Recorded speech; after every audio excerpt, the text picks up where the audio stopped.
Happy Easter, Hashem. I love you too.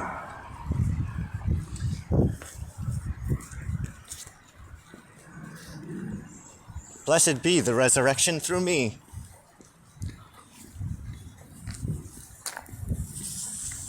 The resurrected Christ in Derek. Mashiach, King of the Jews.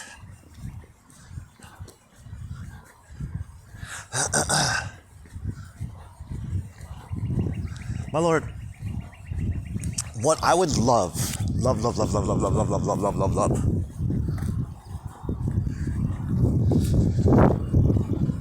is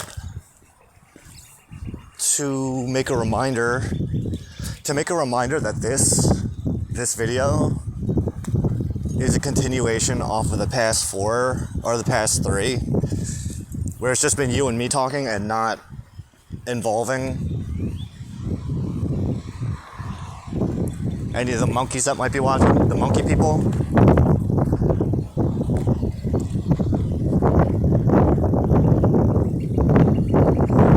You're asking me why I called them monkey people. Because you're telling me to explain why I would differentiate myself from monkey people. And that would be because I'm a descendant of the clay man, Adam.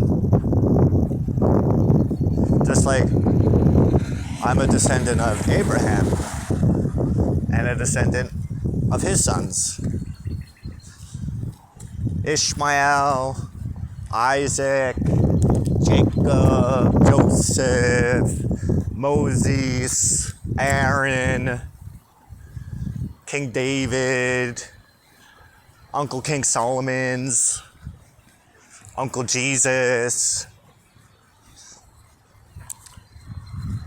Uncle Muhammad.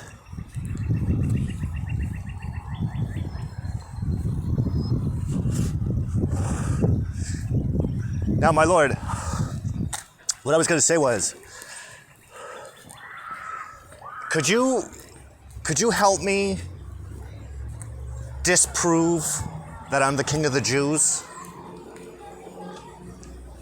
What do I mean? Well, the last guy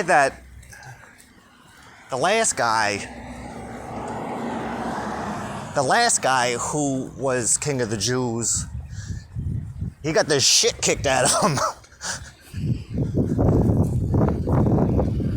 He got the shit kicked out of him by Judas and the Jews.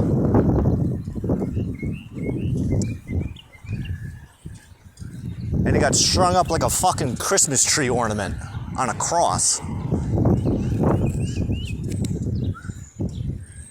And now Gentiles, they walk around with a dead Jew. They walk around with a dead Jew on a necklace and celebrate it like it's a positive thing. Oh. Well, I know it's a positive thing. I know it's supposed to be a positive thing. I know, but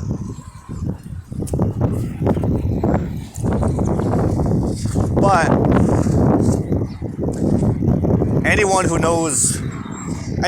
learned in Torah law knows that it's like against the law to keep a man strung up on a fucking cross past sunset. And I would argue that 2,000 years later, it's about time to take the fucking poor guy down.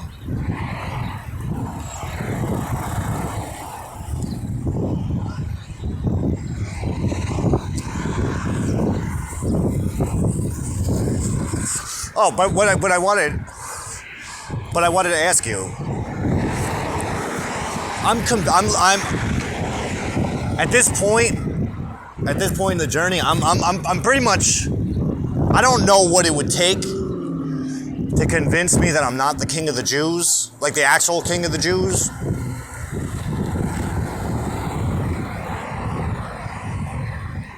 As defined by Ezekiel.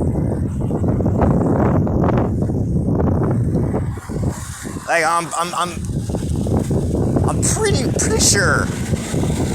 pretty pretty sure that I'm the Jewish Messiah.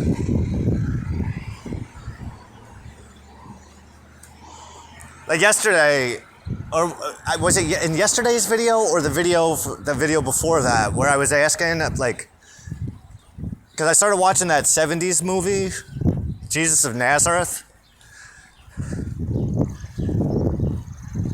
And I asked you, like, where the fuck are the wise men? Where the fuck are those motherfuckers who are reading the signs and portents in the sky?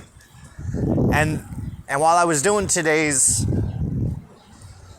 and because today is the third quarter moon in Aquarius,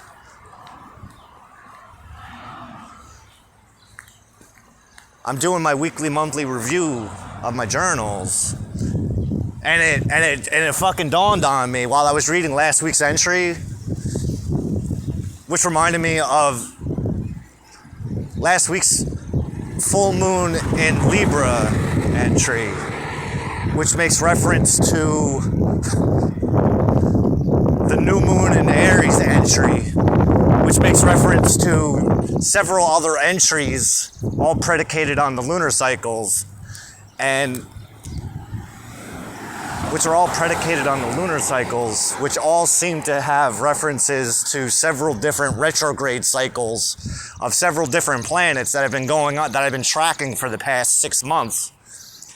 And it dawned on me, like, yo, where are these motherfuckers? Where are these fucking wise men that are reading the signs and portents in the stars? And I'm like, fuck.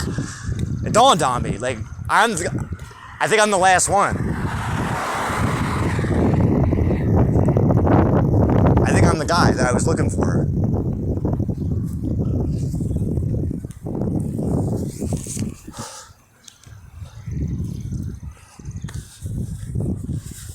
Because I don't practice astrology. That's the fucked up thing.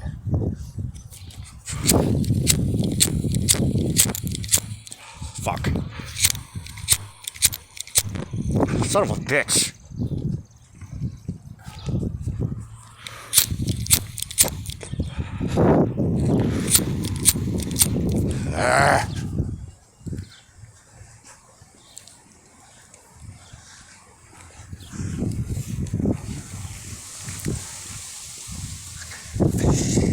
God is great. Bite down, bite down, bite down again. Feed. God is great. Bow down, spill your seed.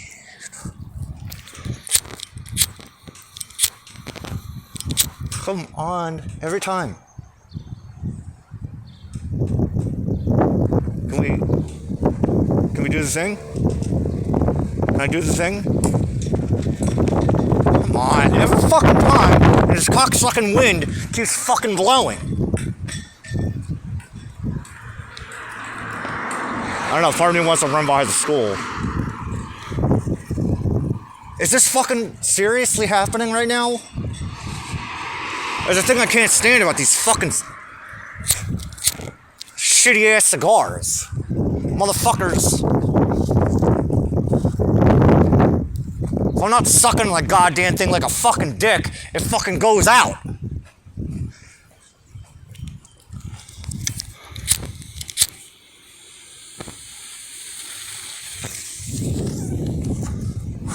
Better. I feel better, thank you. Thank you, Lord.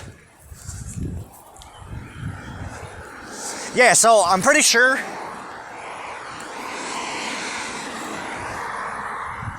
I'm pretty sure that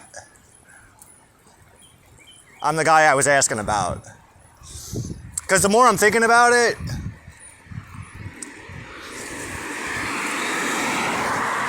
how the fuck do I know how to read the path? How the fuck do I know how to read the stars and the planets? Like, I'm not really sure where the fuck that came from. Like, I remember if we go back 7 years ago,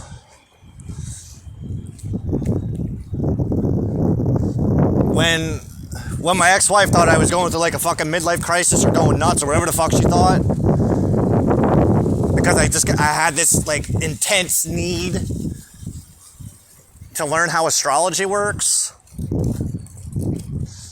And I'm looking at where we're at now with that.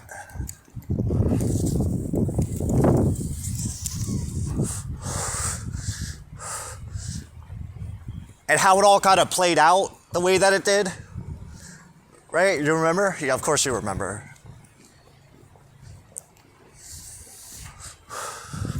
It was your idea.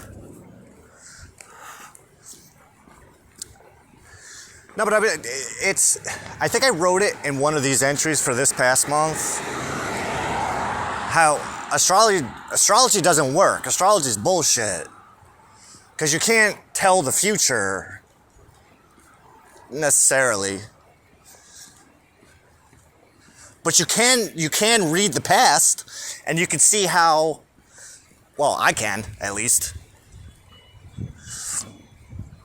See how the retrogrades and the alignments and the fucking things all seem to happen at specific times that things happen in my life. Am I explaining that right? Do you understand what I'm talking about? Can you help me find the words to properly express that?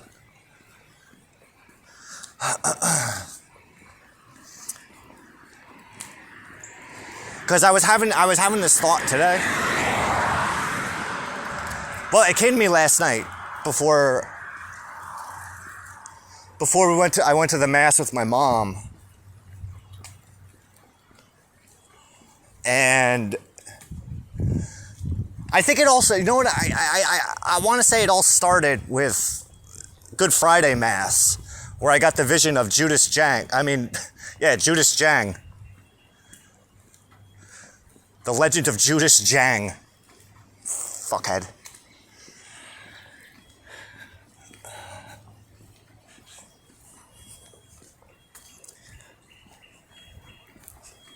The legend of Judas Jang that came to me on Good Friday, because they did the reading of Isaiah 52, which doesn't necessarily show me Jesus' life, but it shows me mine in relation to my old life, where my ex-family sold me out because I wanted to have an intervention with my wife, because I was concerned about my son's mother. So they turned me into a villain and a bad man and a mariuch.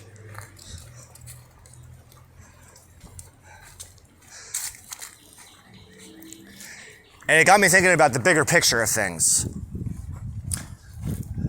And during the Good Friday Mass, Father Anthony was talking about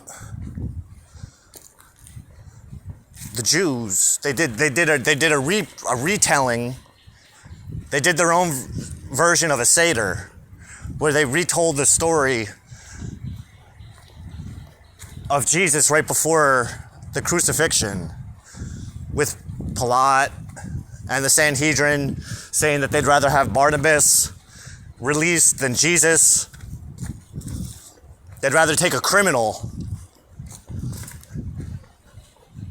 than this lunatic. Because God forbid. Because, and I know why. It's because the authority, the earthly authority that Jesus represented, was going to strip the power away from the rabbis.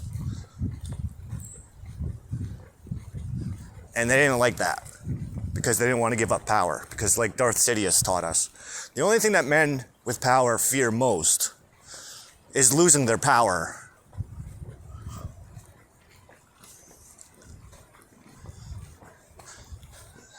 Focus. Help me keep this thought, because I feel them like coming through, like wanting to disrupt my mind. Who? The Bachi Jang Nataros. That's who. Because God forbid the truth of what they did, God forbid the truth of what they did ever comes to light. Their reputations will be soiled. If it were to ever come out that Derek was never really the bad guy, but just the scapegoat. Just like Rabbi Jesus. But that reminds me of Torah law. That reminds me of Torah law and the law for the right of the scapegoat, the rights of the scapegoat, also known as Yom Kippur, when the high priest of Israel incurs all of the guilt and shame of the entire community, not just his own household, but every single household throughout all of Israel. All of that stress and sin and transgression and guilt comes onto this man so that he can pass it on to the scapegoat.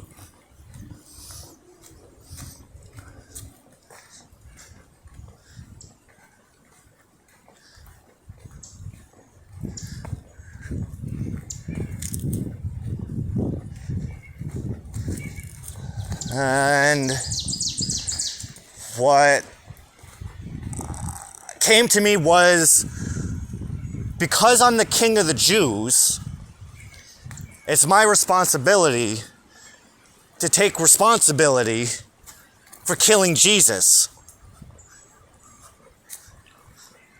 Because Jesus said to Pilate,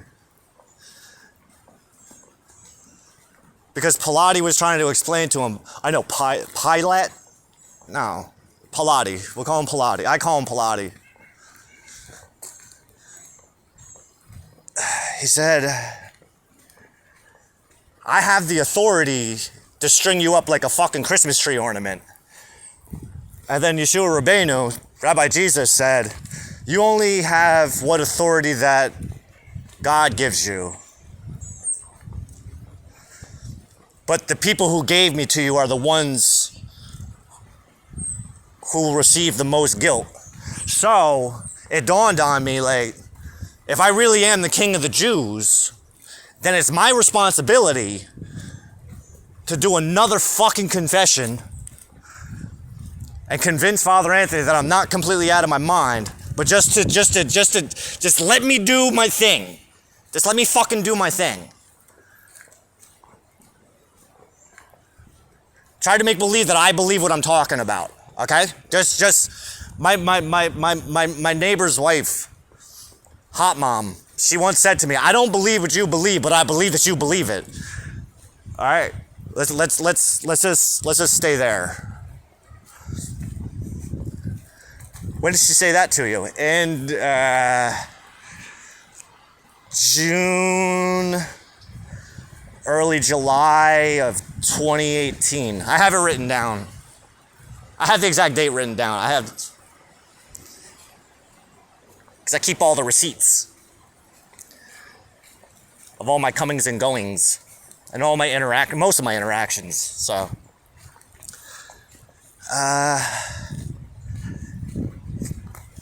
so I had the idea that if I go do a confession and for the entire Jewish nation, past, present, and future, because I am a legitimate Jew based on Jewish law, I can do that. And if I'm the king of the Jews, then nothing should be able to get in my way from doing exactly what I'm planning, what I'm plotting. Which is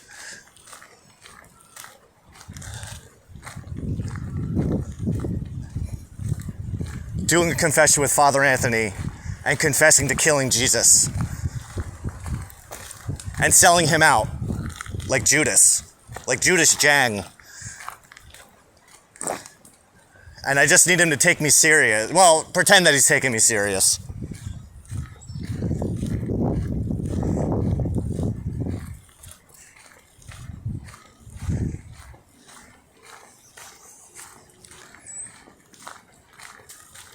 And then at the very least, at the very least, my lord, the way I'm looking at it is, if we can pull that off, even if you can prove to me, even if you can show me what I need, if you can show me what I need to convince me that I'm not the king of the Jews, I really would love it. That would be my favorite thing. Then I can just go back to having a regular life. I'll go get a job and I'll do all the other stuff. But I just need you to prove it to me. That's it. Which I think is in your power. And that doesn't mean the Jews announcing that they found their king, because that doesn't work. I don't trust them. They don't even follow the rules. They make up their own rules. I'm talking about the real Jews.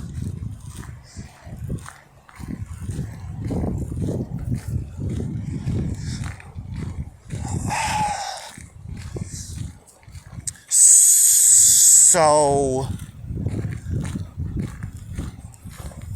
this is connected.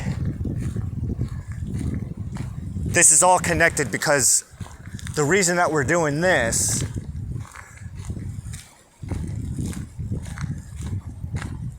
is to help me gain first-hand experience channeling you with a crowd, even though there may not actually be a crowd that's watching this. We're simulating what it feels like for people to watch because we're putting it out there. We're opening the door for the potential for people to see me doing this. Now, don't go that way, you fucks. I don't like when people walk the same way as me. It annoys the fuck out of me. Why? Because I like to talk, and I don't like to talk around people. But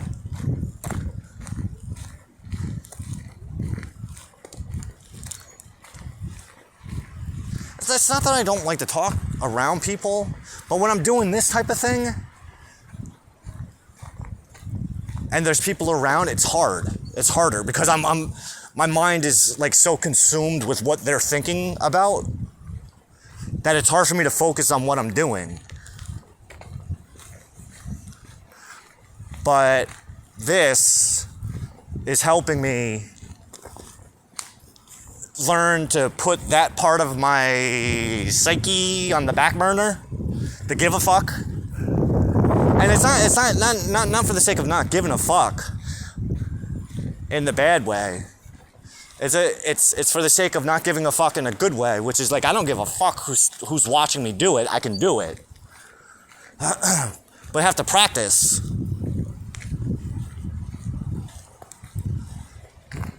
Just like when you have me practicing being wrong. Like, I'm wrong about being the king of the Jews. I'm wrong about being a Jew. I'm wrong about Judas Jang. I'm wrong about the Bachi Jang Nataro people. I'm wrong that they did anything wrong.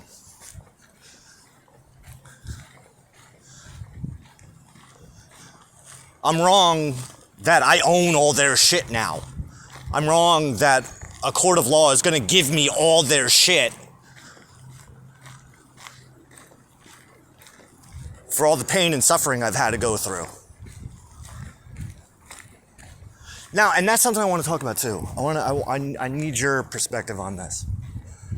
Because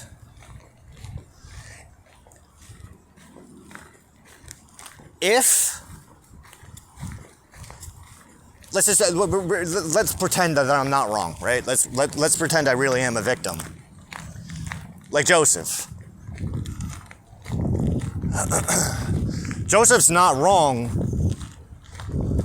that his brothers beat the shit out of him, threw him into a pit, and then sold him into slavery. He's not wrong. That's what happened.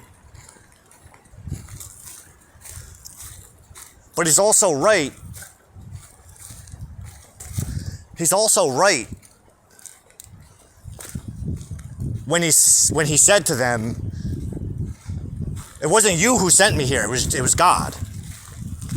You intended for evil, but God intended for good. What you thought you were doing to me was actually what God was doing for me, using you.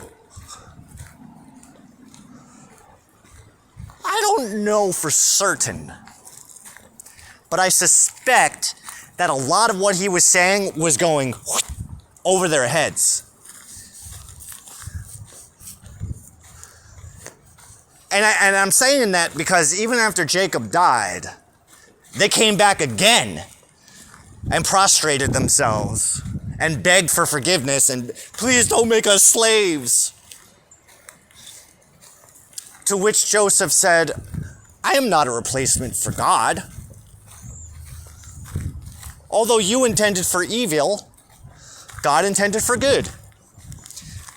Foresee all of these lives that have been saved because of what you did. I am not a replacement for God, so I don't get a say as to whether or not you become a slave. That's up to God. And as we finish Genesis and then open up into Exodus, we learn that the Jews became slaves. Everything Pharaoh is doing to you, God is doing for you. Or Pharaoh is doing to you what God is doing to you. You sold out your brother, you beat the shit out of your brother, and sold him as a slave. And now you, or rather, your descendants are now slaves. And they're taking it deep. So it might not fall on you, but it's going to fall on the ones that come after you, who are essentially you. You fucking pieces of shit. I hope your 20 shekels were fucking worth it. What? Judas sold Jesus for 30 shekels. I know, but Judah sold Joseph for 20 shekels. Why does nobody ever talk about that? I was wondering this last night at the Easter Vigil. There's a lot of Jesus dick sucking. There's a lot of like Jesus worship, right? But why does nobody worship Joseph? Why does nobody? Because you know what? I know why. Okay. Thank you, Lord. It's because nobody has that level of fucking forgiveness within themselves. Any other human being would have turned his brothers into slaves. So I have to be the asshole to do the exact same thing that Joseph did and forgive Judas Jang and the rest of the Bachi Jang Nataro clan.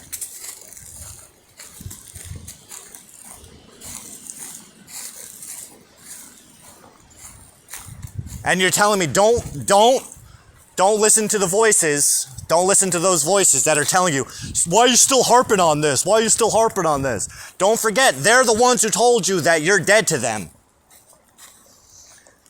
They're the ones who, hey, that reminds me too. When I was reading through the first half of my full moon in Libra journal entry, I made two notes about two dreams that I had. John the Jew, the Orthodox Jew, who was interviewing me. And then there was another dream that happened later in the week where the patriarch, the manly patriarch of the Baccio clan, he came to me in a dream, Dream Richie. And Dream Richie was explaining to me how no one has been holding me back from seeing my son. I could have seen and had a relationship with him at any point I wanted, but it was me who was holding myself back from him. Then as I was, now when I had the dream, I remember having the dream and not knowing exactly why, what it was trying to tell me until today. So a week later, because last week was the full moon in Libra. So while I was reading that journal entry,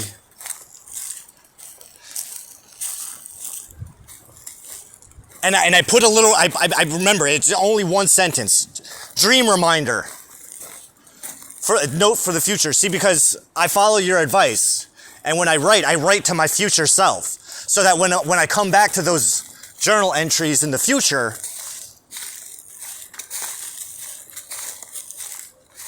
when I come back to those journal entries in the future, I can pick up where I left off.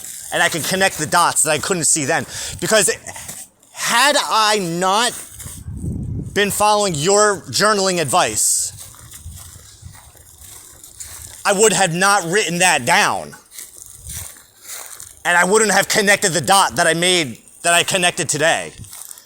This just a half hour ago.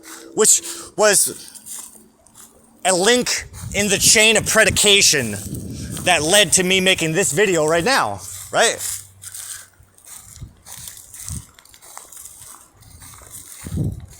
And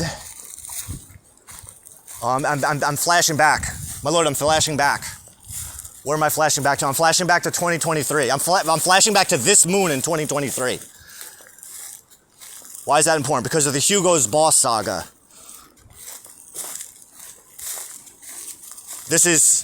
So on this moon, the third quarter moon in Aquarius, in 2023, I was back from Merrimack. I was back from my assignment in Merrimack for Uncle Hugo. After they shorted me all that money. And they were trying to fuck me. But it was on the second Aries new moon that we did the money magic ritual with Mia, which lasted for a full lunar cycle.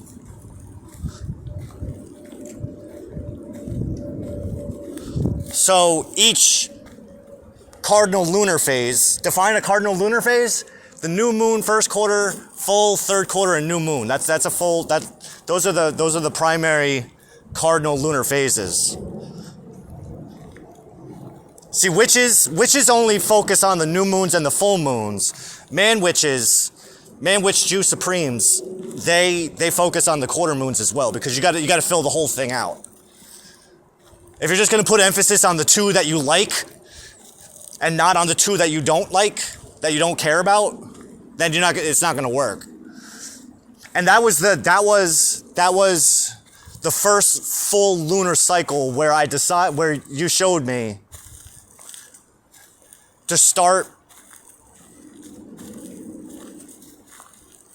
basing my months from new moon to new moon. Right, and it started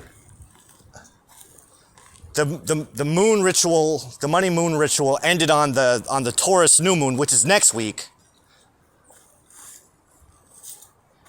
which was the day 2 years ago in 2023 when I got my first of 3 paychecks. No. Don't say paycheck, because it wasn't a fucking paycheck. It was the money that was supposed to be in my paycheck that they didn't give me. That they were giving me a fucking hard time over. It took a month to get that $500 that was supposed to be in my paycheck. But that's where I put the first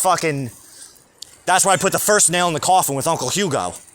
And then it took another 4 months, another 4 fucking months before they gave me the rest of the money. And they didn't even give me all the money. Because they wouldn't talk about Lancaster. They didn't want to talk about that. They didn't want to talk about the manager's stipend that they fucked me out of. Yeah, it was an extra dollar. It was an extra $1 on my paycheck, but I fucking worked over 1,000 hours in that fucking store in 4 months. Oop, keep it zipped. Keep it zipped. Keep your lips zipped. I forgive it. I forgive it. I forgave it. But then there was Lawyer Chris.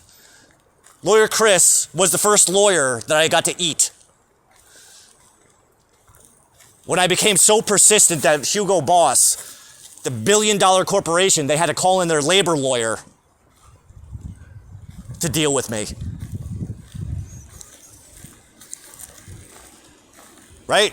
And then I'm remembering, because this is when I was reading, that was when I was reading that book, Jewish Wisdom for Business Success. And it was teaching how to use Torah as a business model. Because the only reason I was even working at Hugo Boss was because I'm a business owner and I wanted to see the inside mechanics of a fucking global billion-dollar corporation so that I can get some ideas on how to bring that home to myself. Thank you, Uncle Hugo. I love you too. Hugo's Undercover Boss. Right. That was the Hugo's Undercover Boss saga. And it ended 4 months after. Right, because I got the first check. Right, I remember, okay. I got the first check on the Taurus new moon, and then I got the last 2 checks on the Leo new moon, which was 2 days before my birthday. Because I said to Lawyer Chris, because Lawyer Chris sent me the release form. Well, if you sign, how about, the company wants to know, the company said that they'll give you the money in exchange for you signing this release form. All right, I'll take a look at it. It took a week for him to get me that fucking release form. And when I read it, immediately my jerk off senses went off. These people are trying to jerk me off. Because I've already broken 4 or 5 of these fucking rules. Which means, if I sign this, it's not impossible. Well, considering that I was an employee means that because they spy on employee social medias. So you can't even say certain things on social media that could potentially hurt company stock. And I suspected that I know that they had been looking at mine. Well, I know Josie. I know Josie did, the manager over at the outlet. I know Josie was looking at my social media because my brother fucking ratted his ass out to me. They're looking at my social media when they're supposed to be working.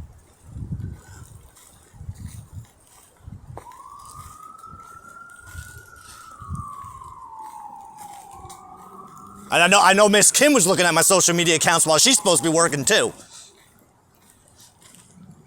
How do I know that? You want me to say how I know that? Well, probably because we were texting each other all day, every fucking day, while she was working. While we were both working. Focus.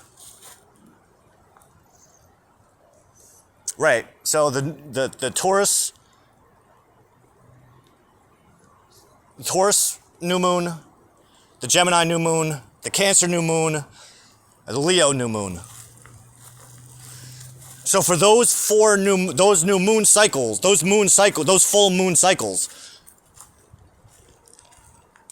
I had been doing an experiment with moon cycles and trying to pay more conscious attention to each of those weeks.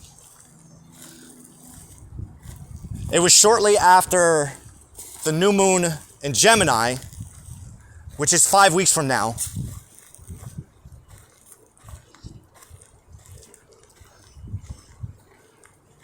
But it was in the new moon in Gemini where I was looking through the Book of Demons that I got for myself the year before, and I was reintroduced to the demon Agaris. And when I had the book open on my bed, I kept finding myself looking over at him until finally I just had enough and I said, what? What? Do you have a message? Do you have something you need to tell me? And he told me, my liege, you are ready. You are ready for Solomon. And I saw a vision of this book called The Keys of Solomon, which was in my book trunk, which I bought in 2018, maybe about a month after my wife moved out, after my wife left me. After my wife and my son left me. And I tried reading it once before, but it was so fucking confusing. But when I opened the book, when Agorist told me, because Agorist is, in the book, Agorist was described as teaching people the royal arts. I had no idea what that meant. But then that's when he told me, that's when I said, what's your message for me? And I got that message in my head. I saw a vision of me going into my trunk and taking out the Book of Solomon and being able to understand what the fuck it was saying now. Because the goddamn thing is written in riddles and rhymes. Then that's when I went and I got it, right? I got it out. And then as soon as we open into the introduction page, that's where it's got the time chart for planetary time, which is predicated on temporal time, where it's 12 hours of day and 12 hours of night every single day of the year, which is attributed to the Babylonians. But I learned how to make it work from King Solomon. Why is that important? Because the Babylonians took over Israel several generations after King Solomon died, and the kingdom was split. So, this is supernatural, by the way. If you're not into supernatural shit, you better move along, doggy. Right? And then after, I remember I was looking at the time chart and I had all those colored pens. And I was using specific colors to pick up on patterns, repeating patterns within the columns. And eventually I figured out how to start incorporating that kind of time in my journals. Because planetary time, anybody who knows anything about planetary time knows that planetary time is what they use in magic spells and rituals. So you want to time your rituals, and people want to time their rituals and their spells on specific days during specific hours, because each hour of the day, each relative hour, we'll call it a relative hour. Because when there's 12 hours of day and 12 hours of night every single day throughout the year, it's the length of the hour that fluctuates. The only time that an hour is 60 minutes is on the fall equinox and the spring equinox. On the summer solstice, a daytime hour is 75 minutes and a nighttime hour is 45 minutes. But then on the winter solstice, the reverse is true, where a daytime hour is 45 minutes and a nighttime hour is 75 minutes. Give or take a minute. Right? So it's this annual waxing and waning of time. Right? And then I had the idea, well, let's see what happens. Because if quote, magical people take advantage of planetary time just when they want to do magic, just when they want it to work, what would happen if someone lived their life based on magic time, on planetary time? Let's see what kind of crazy and whimsical things can happen. Right? That was at the Gemini new moon. About 2 weeks later is when I broke up with Miss Kim. 2 weeks later was the Cancer new moon, which is when we watched The Passion of the Christ. 2 weeks later was when I got the call to start studying the Talmud, which is where I found where the rabbi was patting himself on the back. He's patting all the rabbis on the back for disobeying a direct order from God, because that's the power that rabbis have. The fuck? Ain't no fucking rabbis in the goddamn Bible. I don't even know who put these guys into power. Because the way it looks to me is that they gave themselves the power and then killed off all the people that would potentially take their power away. Because it wasn't Jesus wasn't the fucking first one that they killed. They killed the whole Hasmonean dynasty. They fucking had them overthrown. The old kings of fucking Israel, the last kings of Israel. They had them fucking overthrown by Rome. Which is when Herod comes into power. And then when Herod finds out about Jesus, then he starts fucking hunting him down. But don't worry about it, the rabbis got it under control. If you need someone taken out, just call in the rabbis. They know what to do. When you need a prophet taken out, rather. If there's anything that rabbis excel at, it's fucking killing prophets. You gonna kill me? Are they gonna try to kill me? Who says that they haven't already tried? Good point. Alright, focus. Right, so we had Passion of the Christ on the Cancer new moon. Oh yeah, and then 2 weeks later we have the Talmud. About a week later is when I realized that all rabbis are bullshit. Not 100% bullshit, but they're bullshit artists. Then a week later is when we found Yael and her workshop on Shar HaBitachon, the Gate of Trust, right? And then it's around that point. The week before her, the week after Talmud, and the week before Yael, which I believe, if I remember correctly, was the Scorpio first quarter moon, while the sun was in Leo. That's when I decided rabbis are lying. Rabbis aren't telling the whole truth. Then it was the third quarter, or the first quarter Scorpio moon is when I started reading Genesis. And then the week after that is when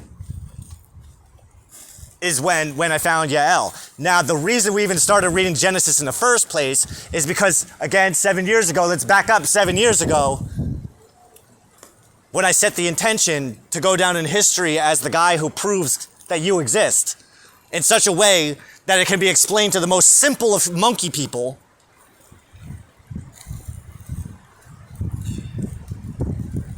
Along with astrology and tarot and magic.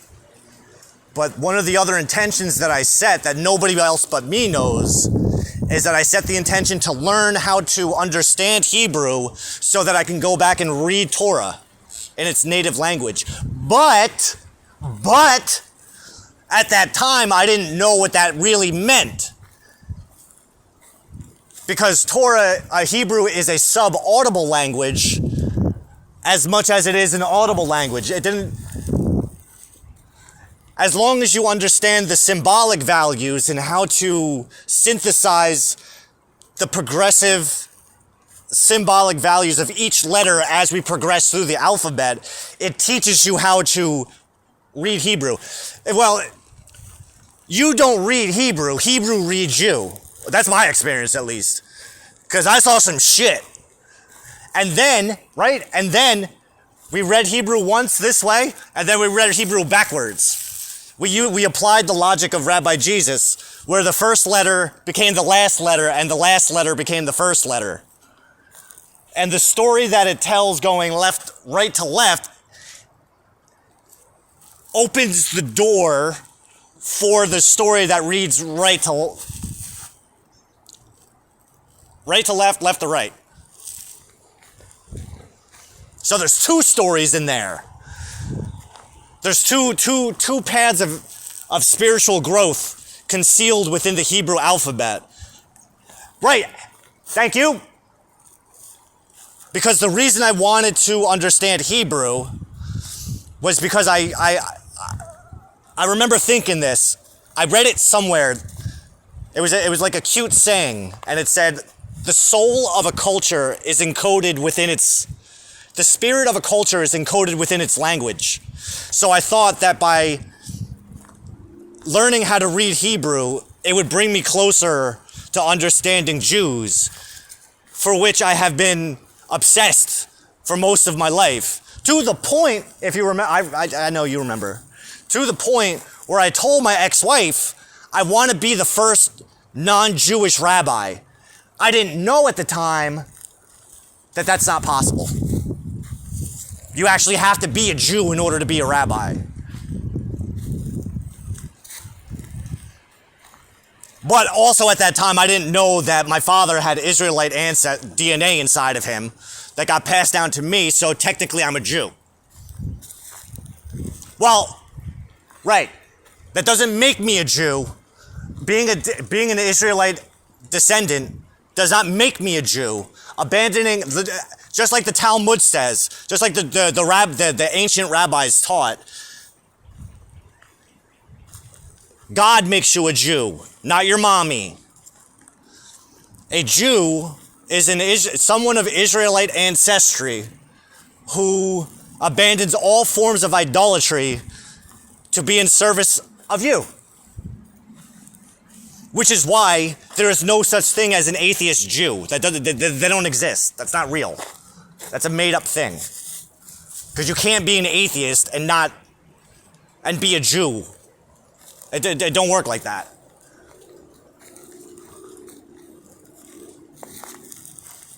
Right? So then we finished all the Torah, right? By the time we got to the, so now we're picking up. Scorpio new moon, or the first quarter Scorpio moon while the sun is in Leo, is the week before we found Yael. Then you guided me to Yael and the gate of trust. And that's where I learned about what bitachon is and how I've been utilizing, how we've been nurturing and developing my own bitachon for decades, and I didn't even realize it. Because I remember watching that first class that she had. It was a 15-hour workshop. And that first class, she explained what bitachon is, and I went, I know that. There's a fucking word for it. I didn't know there was a name for it.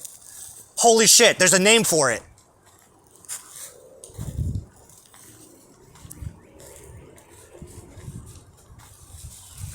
Because how many times did you tell me, trust me, the voice that whispers in the back of my head, just trust me, this is gonna work out a lot better than you realize. All right, fuck it, let's see what happens. And then it led me to Yael, where she explained to me what bitachon is, and I remember thinking, how the fuck? Well, let's dial back the clock too, 1 week, back to when I started reading Genesis, and once I got up to the story of Abraham, and I saw, for the first time reading this, I'm reading how you interact with the patriarchs. Once we got to the story of Abraham, I went, what the fuck? You are the king of the Jews. That's literally what that alarm says. You're the king of the Jews. I mean, I said it, but I wasn't expecting it to go off right now. I said it months ago. That alarm goes off every day, just as a reminder. God's orders. Focus. Right, and then once we started getting into the story of Abraham, that's when I started, I think, I have it written down. I think I'm a Hebrew. I'm pretty sure I might be a Hebrew. I think these are the guys right, when I was 12, what did you say to me? You told me that my family isn't really my family. My real family are magic people who I can't see and I won't be able to see until later in life. Right? And then I said, that doesn't make sense, because how can they not be my family when I look exactly like them? Just trust me, all right? That was when I was 12. 2 weeks before my 43rd birthday is when you had me start reading Genesis, and when I finally got formally introduced to Abraham and went, holy shit, these are the guys. These are the fucking people. Because you talk to them the same fucking way that you talk to me. How the fuck does that make sense? Then we get to Isaac and Rebecca, which again is a little bit. We don't have too many interactions with Isaac. I don't think you interact with Isaac once. But you did interact with Rebecca. And then once what you told Rebecca actually comes true 40 years later, that's when I'm like, holy shit, I know that. That's how it works. He tells you something decades ago, you tell me things decades ago, and then it comes true fucking years later. And that's why you told me, don't ever tell anyone what I'm telling you, because they're gonna think you're crazy, and they're gonna put you in the loony bin. And so I kept my mouth shut, like a good boy. I kept my mouth shut like a good boy. For my entire life, I did my best to keep my mouth shut about everything you told me. You said you can open your mouth when you're older. I'm older now. Now I don't have to worry about it.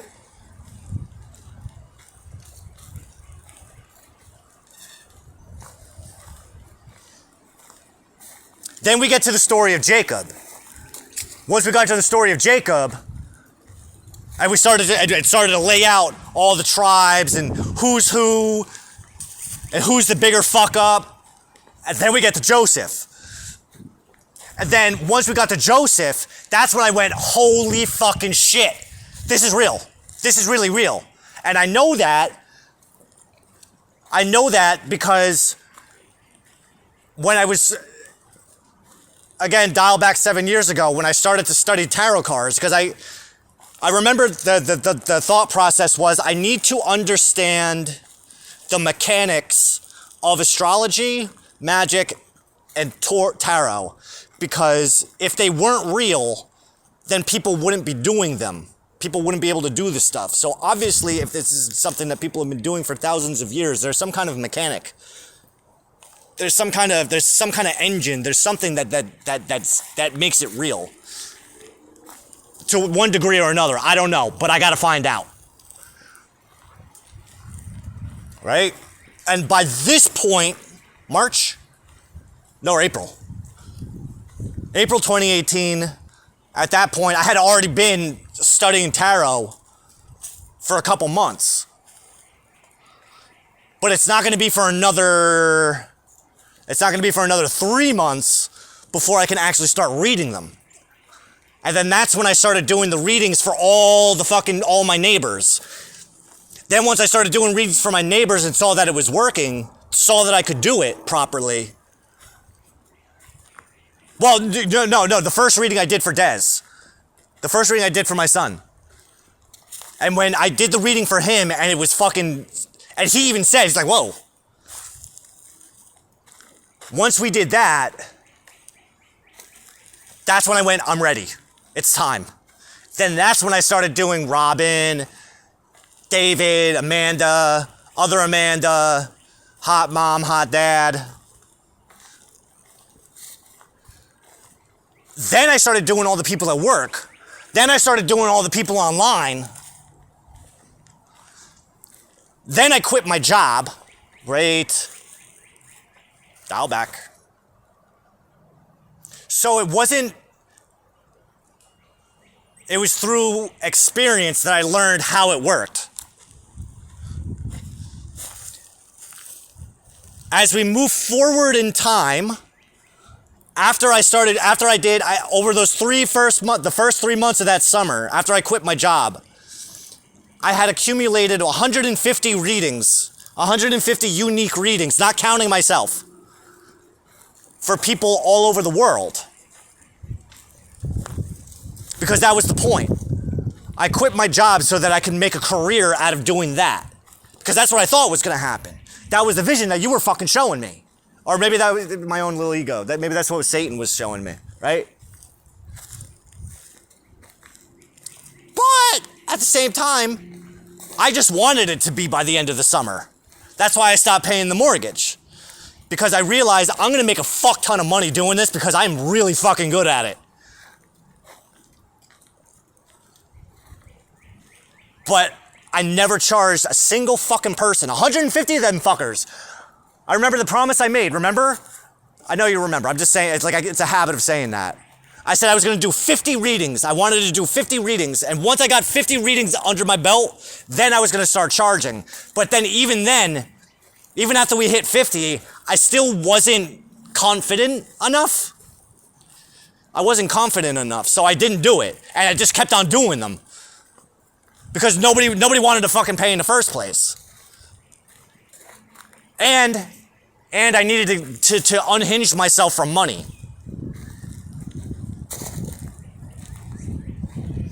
But as we move forward in time, after I move in with my grandmother, and then after I come here, is when I met Poison Ivy, and I got hooked up with all those tarot people. And then I joined all those tarot groups online. And the one thing that I learned that was consistent over everybody, and even Ivy said the same thing, you can't read for yourself. But that was the thing, is like I read for myself. That's how I learned. But that's what nobody knew, is the reason I was so proficient at reading the cards for other people was because I knew how to read for myself. And that's why I said 150 unique readings, not counting myself. Not counting myself. If we count all the readings I did for myself, we're probably up around like fucking 500. Because I was reading them shits like every single day, just trying to fucking figure out what the fuck I'm looking at. Especially once we got the demons involved. Because those weren't, I mean, technically those weren't tarot cards, they were oracle cards, but I mean, we're splitting hairs. The difference between an oracle card and a tarot card is the difference between an Orthodox Jew and an ultra-unorthodox Jew. They do the same thing, but they serve a different function.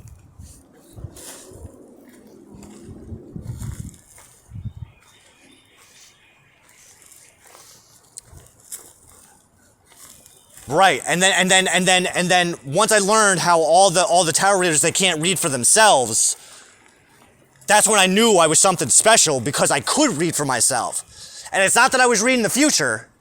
I was using them for inner work. And the demons that I was working with were helping me dig into some heavy shit. But then, now fast forward again. Back to when we finally get to the story of Joseph. Which was the week leading into my birthday. So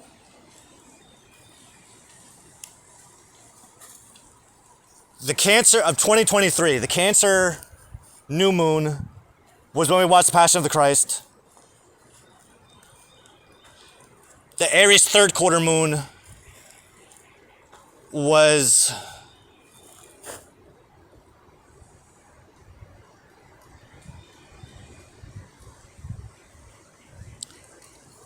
the Capricorn full moon, or the third quarter moon, was the day that I tried to use my, I drank because I had to break a chain. That's what it says. That's what I wrote. I need to break a mental chain.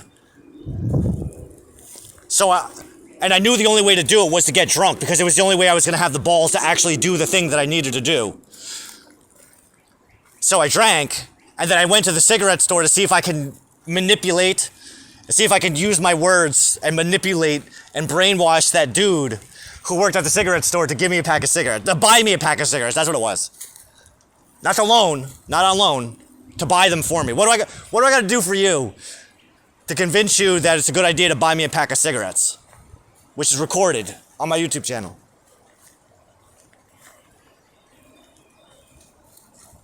Right?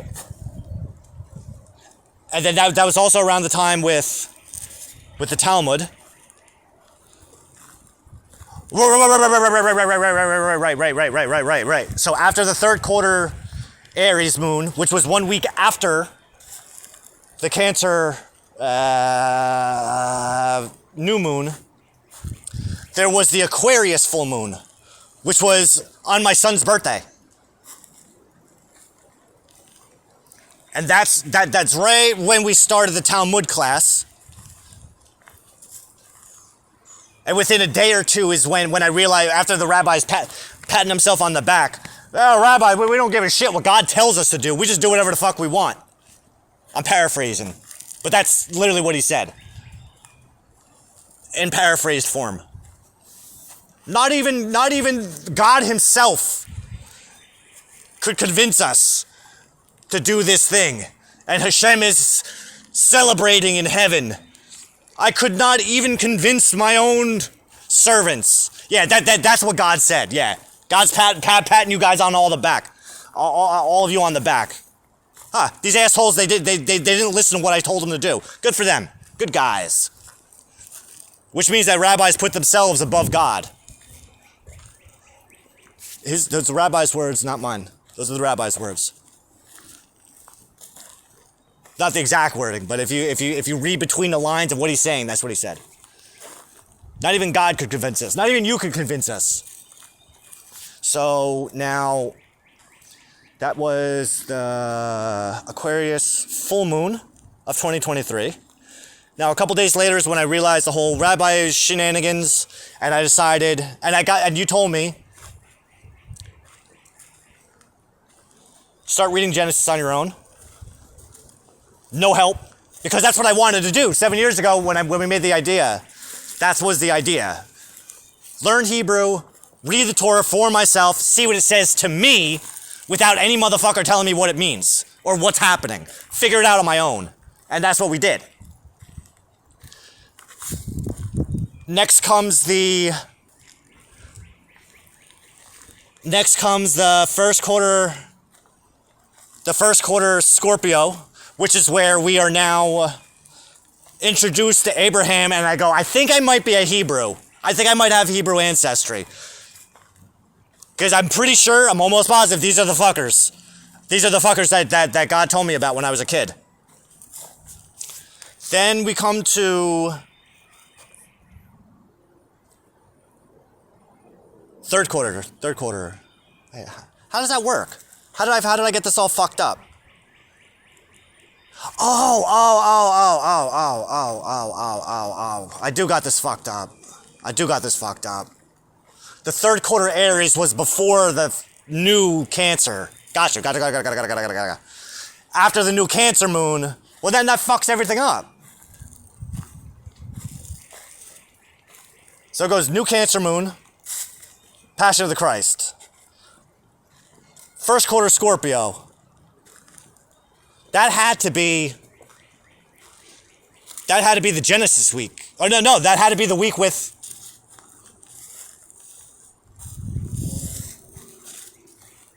the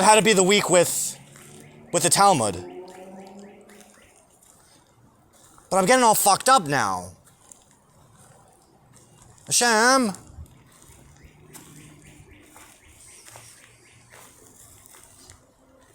It doesn't fucking matter because I know what I'm talking about. You know what I'm talking about? Who am I doing? Are we playing to the crowd that might not be watching? Like, the fuck? Just trying to convince people I know what I'm doing. Get out of here.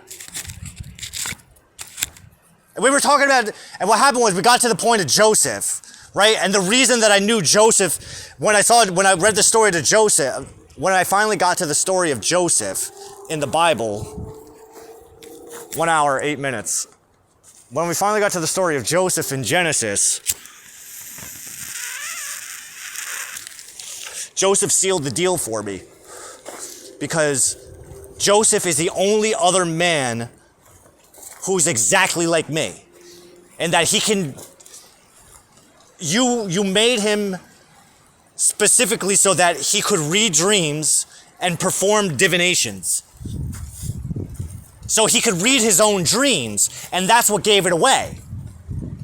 Because the same thing with people who can't read their own tarot cards, they can't read their own cards, they can't read their own dreams either. It's a very rare and unique gift to be able to practice divination with yourself. And Joseph Joseph was the first motherfucker who I ever seen do it. Because everybody who knows me knows that if you ever talk about going to get your cards read or some kind of shit like that, I tell them, find someone. When you find that person that you want to have read your cards, ask them, can you read them for yourself? If they say no, don't give them your money.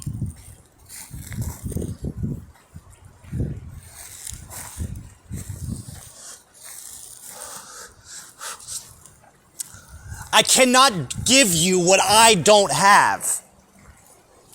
If I can't give you $1 that I don't have in my pocket. I cannot read your cards for you if I don't know how to read my own. If I don't know how to read mine, I don't know how to read yours. That's not to say that there are not special cases. Of course there is. Every time I've had my cards read, it's always a fantastic experience. But I much prefer to do it myself. The only reason that I do get my cards read from time to time is because I fucking love when those people say exactly what's in my head. I already know what you're saying. I know what you're going to say. Just tell me. Just tell me, because it gets me off. You are my confirmation. And that's usually how it works. I've only had my cards read like maybe 7 or 8 times. Maybe like 10. That's not counting YouTube card readings that I love watching. Because it's like, you're saying everything I already knew about myself. So it can't be confirmation bias because you're saying it to a T. My biggest question is, who the fuck else are you talking to? These collective readings, who the fuck are you talking to? Because I'm telling you right now, I can't imagine that there's many people watching these fucking videos who are parading around going, yeah, I think I might be the king of the Jews. I might be the king of the Jews, I'm pretty sure. I don't know. Because if that was the case, they wouldn't need a fucking YouTube reader. Then why do you need a YouTube reader? For my ego. Because sometimes it's nice to hear my own thoughts coming out of someone else's mouth. That's the fucking thing. That's what I just said. Thank you, Hashem.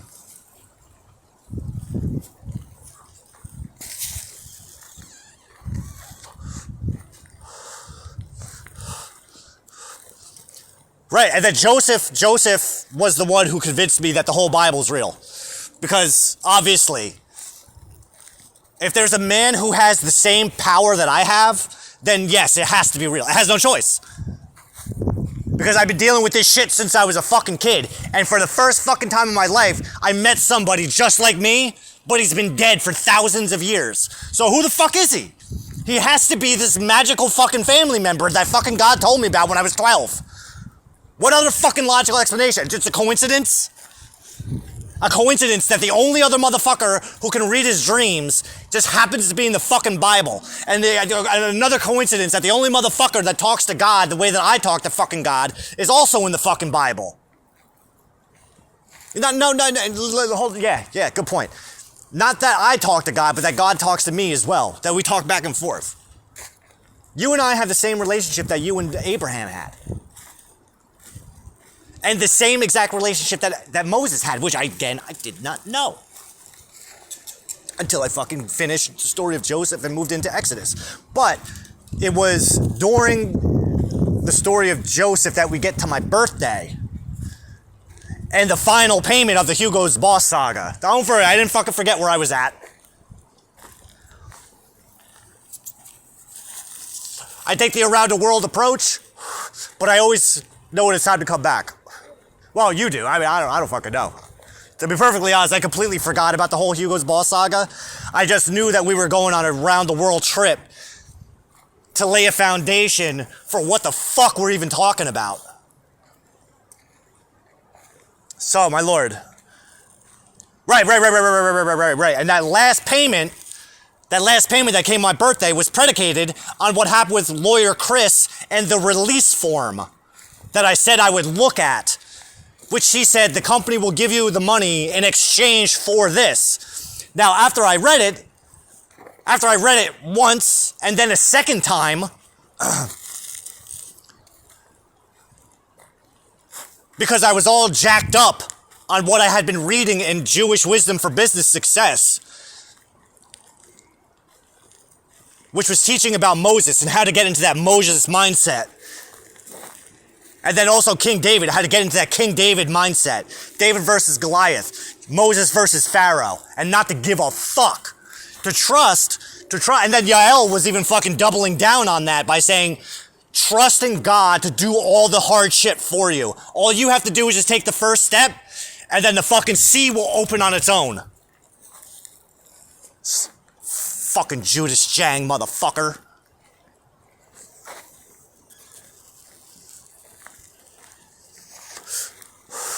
You're telling me the story that you told me last night is I have to do what Joseph did with the Bachijang Nataros because I would fuck them up so fucking bad. I would fuck them up so fucking bad that I would have to go to jail. Just for the fucking beating that I would give them. The physical beating. I don't give a shit if you got fucking clubber lang fucking knuckles. Those fucking shits will feel like fucking soft pillows on my face. You know how many times I got fucking clocked in the head? And the beating I would give Judas Jang would be so fucking sexual that I would have to go jerk off afterwards. While I think about fucking his wife. Ugh. Forgive me, Lord. I'm doing my best. That's all you can ask of me, I know.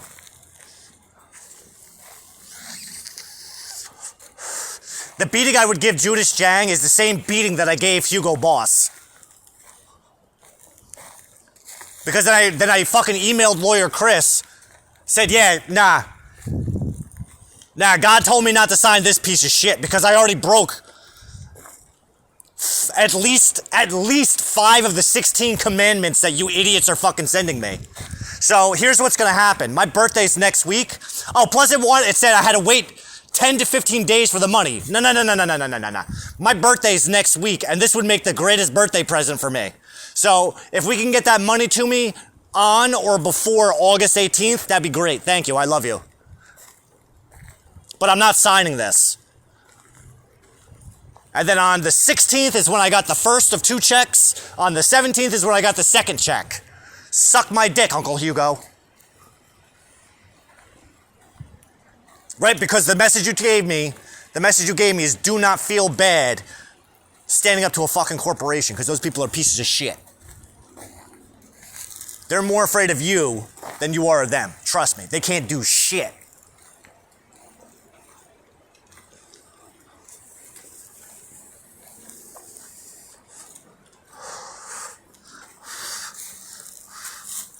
All right.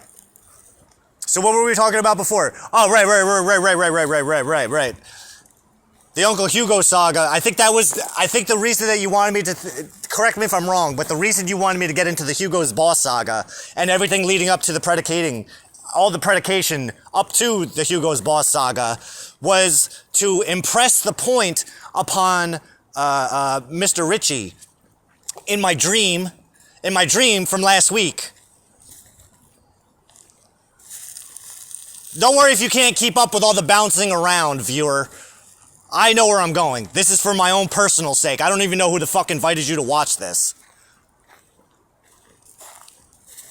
So when Dream Richie, the father of Dream Juby, came to me in my dream and told me last week, no one's been holding you back from talking to your son.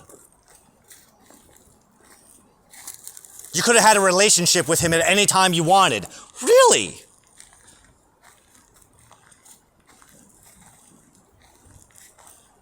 Really? Do you think it'd be possible if you, Mr. Ritchie, April, Desmond, Joanne, Judas Jang, and his whore wife, if we can all sit down in a locked room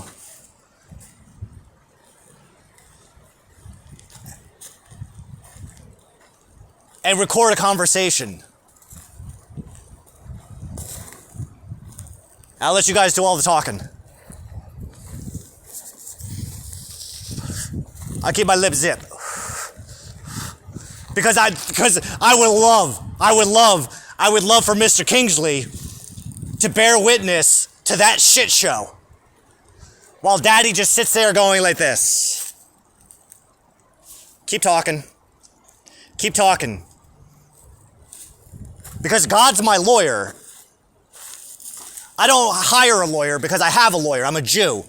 I have free legal advice for life from God himself. And God instructed me, do not pay that fucking alimony. Sounds like something my father would say, yeah?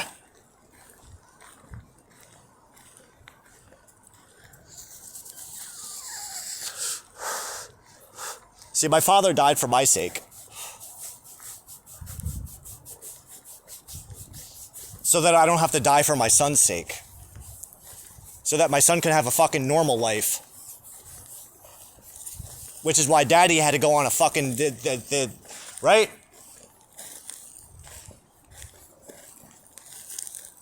That's exactly it. So the boy can live a normal fucking life.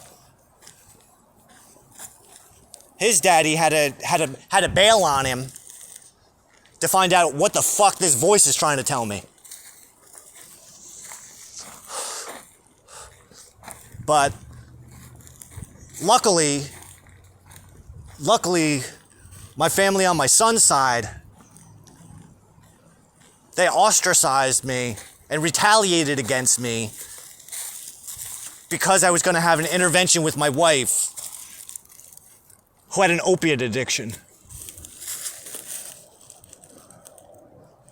Because I was ready to put my foot down for the last time. Oh no! Is he spilling all the tea? My lord, am I spilling all the tea? Just get a sponge, because there's going to be a lot of it.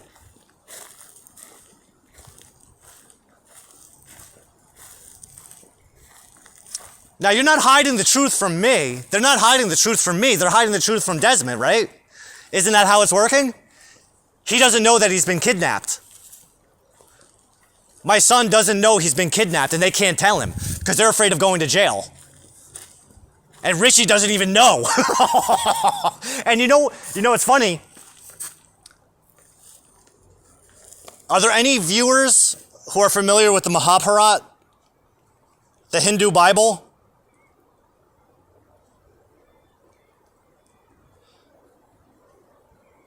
Duryodhana,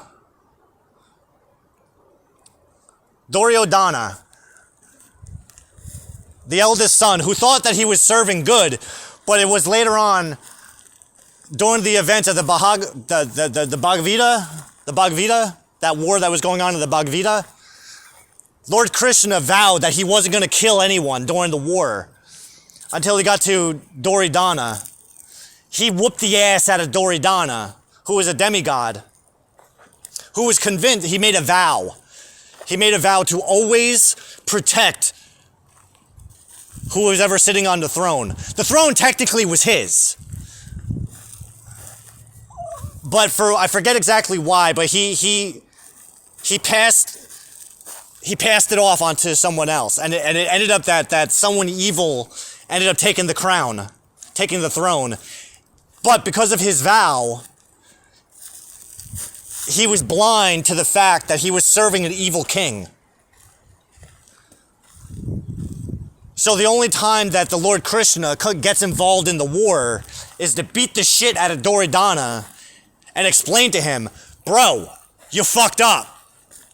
These people are fucked up. You don't know it. These people are the cause of the war. And they're making the good guys out to be the bad guys.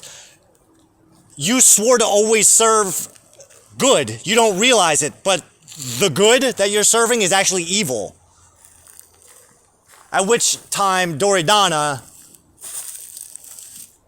woke the fuck up and realized what the hell happened. What the fuck was going on. Thank you, Hashem. The only reason I even know that is because on Yom Kippur, Yom Kippur, my dear friend Vajani from India, who went to school for Hindi history. She told me that anyone who dictates the story of the Mahabharata to another person, all of their sins are washed away. And so I said, yeah.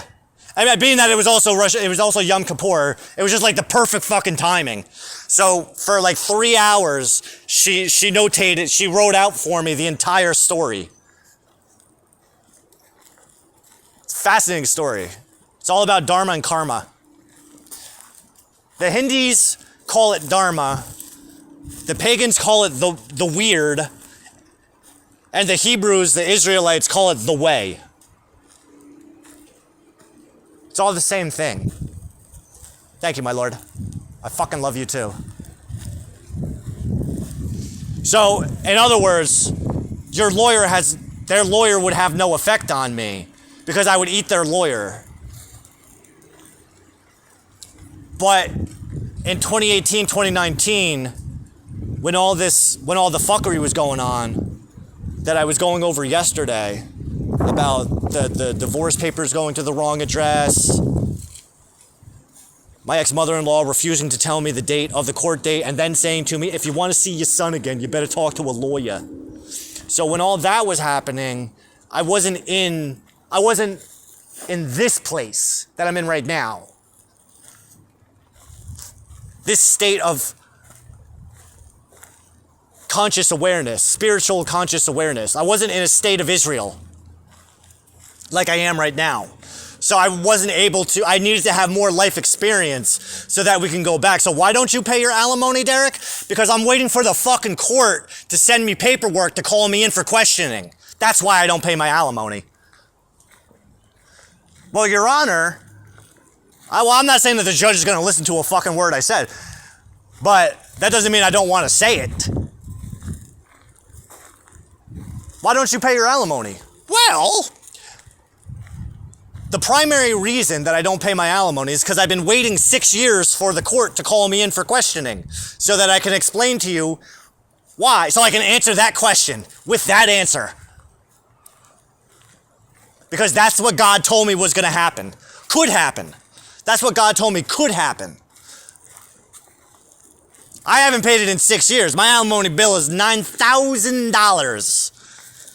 This should be the last year of it. And I ain't never gonna pay it. Not because I'm in contempt of court. I'm innocent, not guilty. I am not guilty of being in contempt of court. I am guilty, though, of being in contempt of my ex-wife and her family, who masterminded a malicious plot to weaponize the court system to get to put in their advantage, to put things in their advantage so that they could legally kidnap my son, who has no idea that he's been kidnapped.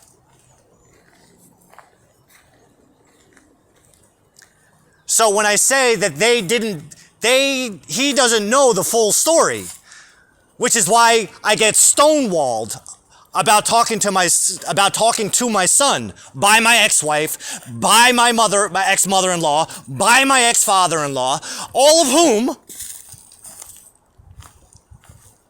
what was it, during the month of Kislev? It was the month of Kislev, leading up to Hanukkah, where on each of the cardinal lunar phases, starting with the new moon,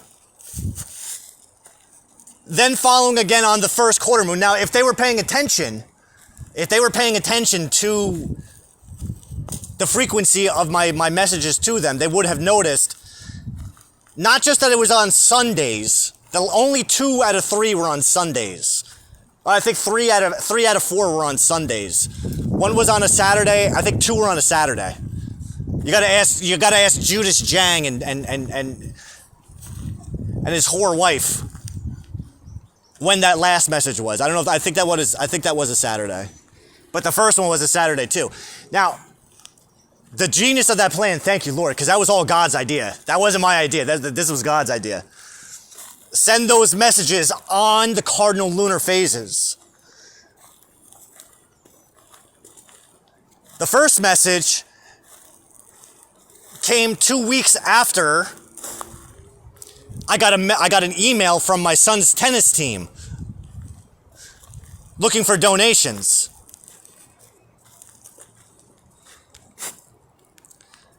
So I had an idea. These people took my son away from me, so let me ask them for donations. And that's what I did. So I sent a message to the week before the new moon, the week before the Sagittarius new moon. I sent a message to my ex-wife and her father on Messenger, asking for charitable donations of $150 so I could buy 2 particular items for my son from the school store so that I could support his tennis habit. The same tennis team that I donated $350 to last year. This way everybody could see, hey, I'm still here.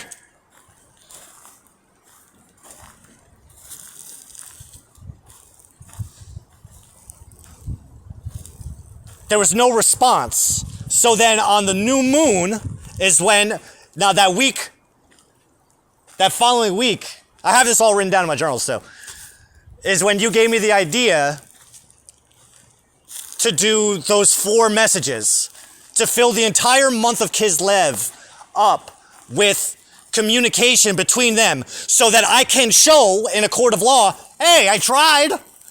But for 6 years, they're getting him. They won't let me talk to this kid. Why am I going to pay them to hold my son away from me? And now, before we even answer that question, Your Honor, am I supposed to believe that they're not letting me talk to my son because I'm not paying alimony? Because alimony is not child support. And the court paper said 0 parenting time. It didn't say 0 contact. 2 different things. I went ahead on Google and I looked up New Jersey family law just to make sure. So on the new moon of Sagittarius, I had the plan all set out. And everything worked out almost exactly to plan.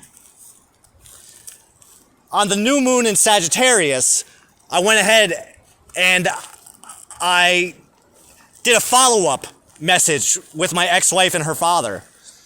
Hey guys, just following up about that $150. I mind you, in that first message, I did send them pictures, right? I sent them pictures of the items that I wanted to get my son. So I did the follow-up message where I just reiterated following up. I didn't hear back from anybody. I just wanted to see if you guys had put any consideration into this. Oh, by the way, here's my phone number. I would appreciate it if you guys could get this over to Desmond so that he can give me a call. Because me and him, we got a lot to catch up on. And I believe that's a direct quote.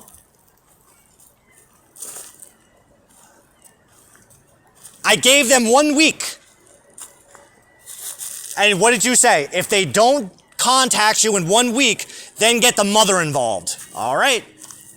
No problem. Then if she doesn't get back, if it's still they don't comply, then the following week, what we're going to do is we're going to include the brother-in-law and the sister. Then if they don't comply, then we'll get the ex-wife's boyfriend involved, just to get things real fucked up. And then we'll call it quits.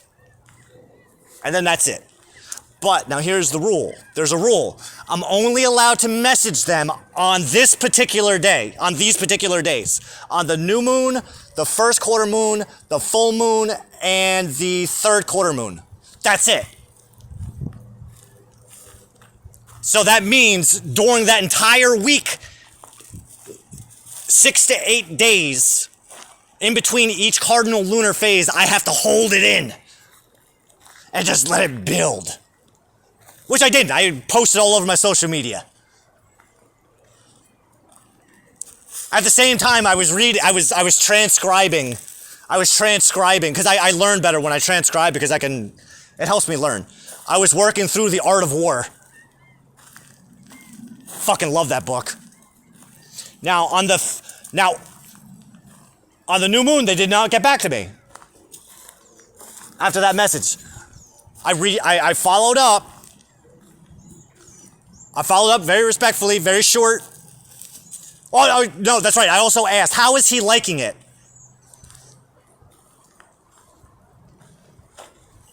Then on the first quarter moon, and I believe this is the first quarter moon in Pisces, as a matter of fact. On the first quarter moon in Pisces is when I wrote a second follow-up, but I included in this messenger message, because I don't have anyone's phone number, I included my ex-wife, her father, and her mother. Now, what's important to understand here is, if we dial back the clock to my most recent birthday, which was the day before the Aquarius full moon,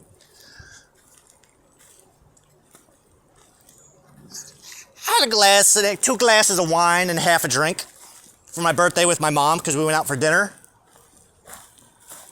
And I was feeling a little bit frisky, so I messaged my ex-wife and told her to go fuck herself for not wishing me a happy birthday.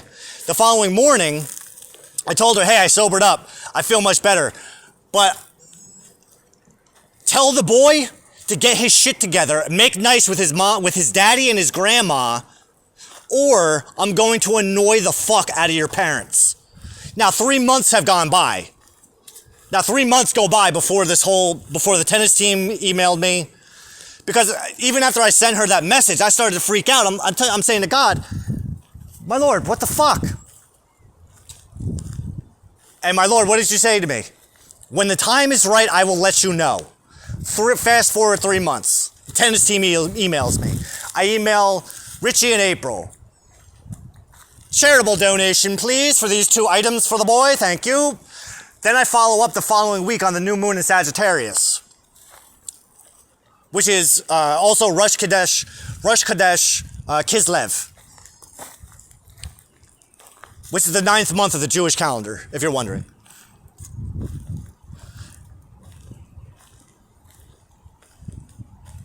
The following week is the first quarter moon in Pisces, which is where I include Mama. Always trust Mama. All right, I do. I trust her. When she says, if you want to see your son again, you better fucking talk to a lawyer. If you want to see your son again, you better talk to a lawyer.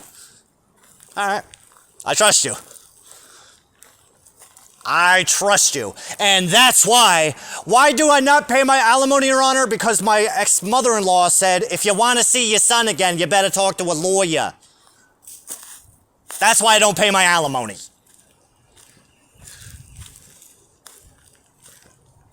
Well, hold on, let's rewind that conversation. Let's dial the clocks back to April 1st, 2019, when I made the phone call. Actually, I knocked on the door, but nobody answers. Then I made the phone call and asked, are we divorced? Are we not getting divorced? Are we getting divorced? Are we already divorced? Like, what's going on? I ain't saying nothing. Right? If you want to see your son again, you better talk to a lawyer. The divorce papers, they got sent to your mother. They got sent to your mother's house. See, that wasn't an exaggeration. She actually slipped up when she said that. And as soon as she slipped up, I had a sense in my head. She's fucked up. She's not telling me the truth. She either doesn't know that she didn't tell me the truth, or she intentionally did not tell me the truth. 1 week later, we went over this yesterday, but 1 week later, after I found out that my father's mother, my 98-year-old grandmother, fell and was on her floor for 2 days before someone found her, was in the hospital with a broken hip. When my mother took me down to see her, my grandmother told me to stay in her apartment while she was in the hospital. And by the way, there's some mail for you. Oh, is there? So that night, probably around 5, 6 o'clock, I got to her apartment. I opened up the fucking the cabinet where the mail was in, found this certified letter with my name on it. This obviously is the divorce papers, isn't it? Open that bitch up. Yep, it's not only is it the divorce papers, but it's also got the fucking divorce date on it. And it was marked, the divorce date was the day. It was that fucking day, 5 hours earlier. What the fuck are the chances of that? Thank you, Lord. So realistically, I didn't know I was divorced until 5 hours after I was divorced. So I gotta feel, the Lord tells me, my Lord God tells me that that's admissible in court. That will actually help my case. Do I have proof of any of these things? Do I have it all I have most of it written down. I got journals. Got 170 journals. But here's the thing is, the way the Lord tells me now, what he's telling me right now is, the fact that you could say it with a straight face, without a lawyer, you don't have a lawyer coaching you on what to say, is all the evidence that you need. You're good. This is one of those situations where you can actually defend yourself and potentially earn some clients.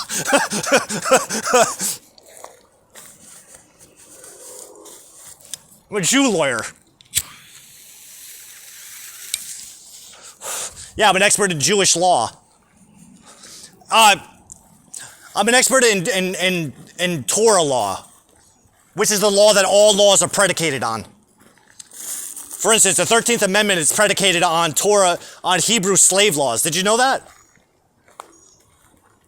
You wouldn't know that unless you know Torah law, because like the 13th Amendment, the Torah is the only other place where slavery is specifically laid out as a valid form of punishment for a crime. All right, we're catch up.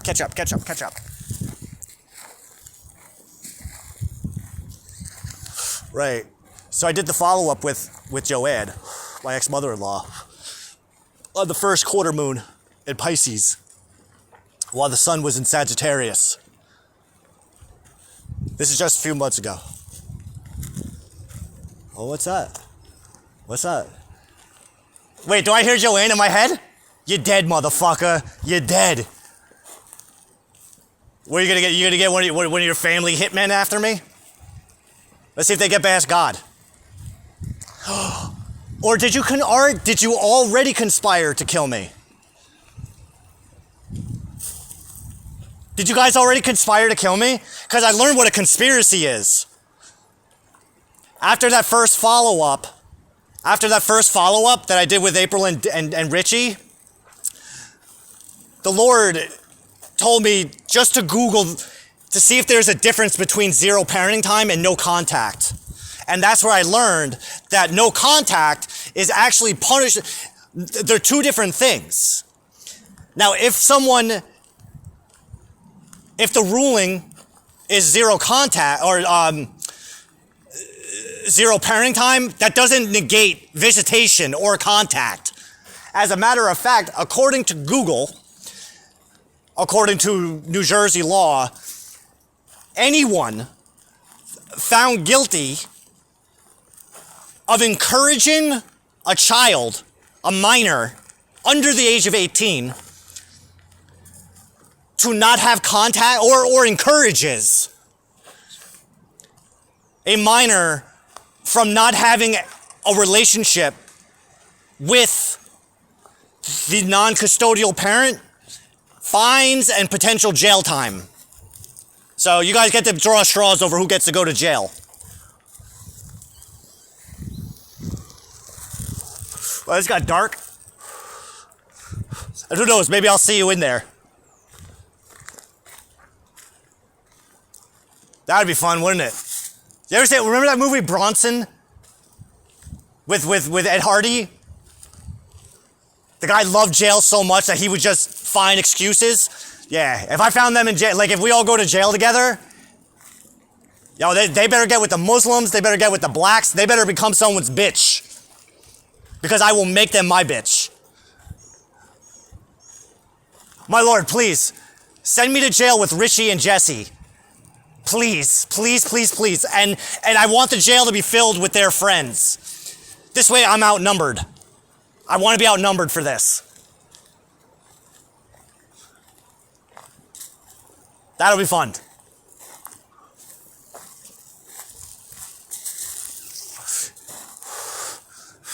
Because the only thing that they could possibly do to me in there is what you allow them to do to me. So, whatever. Wouldn't be the first time I took a beating. So where was I? Rich and Joanne. I did the follow-up with Joanne, with Richie and April, my ex-wife, on the first quarter moon in Pisces, while the sun was in Sagittarius, which was probably around the 7th of Kislev. Another follow-up. Hey guys, just following up. Just following up on that charitable donation for $150 so I can buy the boy those two items which I sent you guys pictures for. Oh, by the way, Joe, just as a reminder, my mom's birthday is the same day as Richie's birthday in like 2 weeks. Here's my phone number, and here's my mom's phone number, because I know she would love to hear from her grandson for her birthday. That'd be great. Thank you. And I know I can at least trust you to get the job done.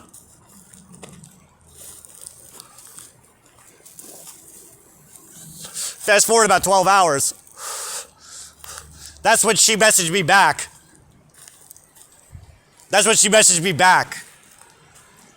This whole family supports him. Because you walked out on him, you're dead to me. You're fucking death magic. All right, yeah. Well, that set me off. Because one thing that triggers me more than anything else is when somebody says that I bailed on my son. I didn't bail on my son. I bailed on your wife, on your daughter. Because the last time I saw her, I almost punched her in the face. I had to call her a fucking junkie whore to get her out of my face because my fist was balling up. And I saw a vision of me fucking whapping her so fucking hard that my fist came through the other fucking side of her skull. The fuck out of here, you junkie whore. Because she's a fucking drug addict. And my neighbor told me, unless you can prove that she's a drug addict, yeah, she went to fucking rehab in Tom's River. I think it was 2012, if I remember correctly. 2012 or 2013. I'm sure they still got records. Either under her married name or her maiden name. One of the two. And I believe the credit card that it was paid from was under my mother-in-law's name. Probably under the business name. I got a feeling that was a business expense.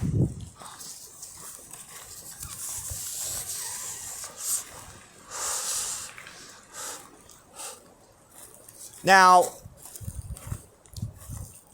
this was the only time that I broke the rule.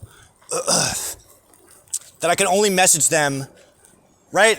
This was the only time that I broke the rule that you laid out, which was only message them on the cardinal lunar phase days, on the lunar Sabbaths. On the lunar Sabbaths are the only, that's what a cardinal lunar phase is. It's a lunar Sabbath.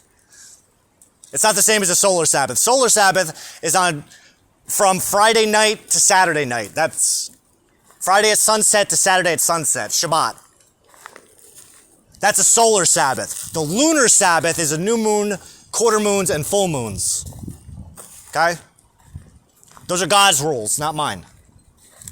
That's why God gave us the moon and the sun. You can read Genesis, and Exodus will explain that for you. The sun is used for calculating days and years. The moon is used for calculating months. That's how it works.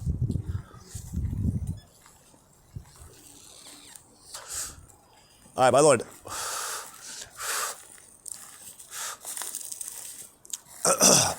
Now, what she didn't say, what my ex-mother-in-law did not say, was whether or not she was going to give the numbers to my son.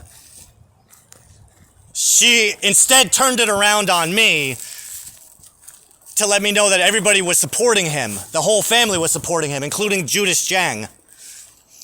To which I asked, when you say support, do you just mean financially? You see, because I support my son. If my son doesn't want to talk to me, or doesn't want me in his life, I fully support it. I support him. But I'm also not going to support him financially if he doesn't want me in his life. Why the fuck would I do that? Because you're obligated. By says who? That's not what God tells me. And God is a higher authority than the fucking law of the state. Sorry. You can put me in jail for that. And again, like I reminded my ex-mother-in-law that day, right? Well, how did I put it? Alimony is not child support.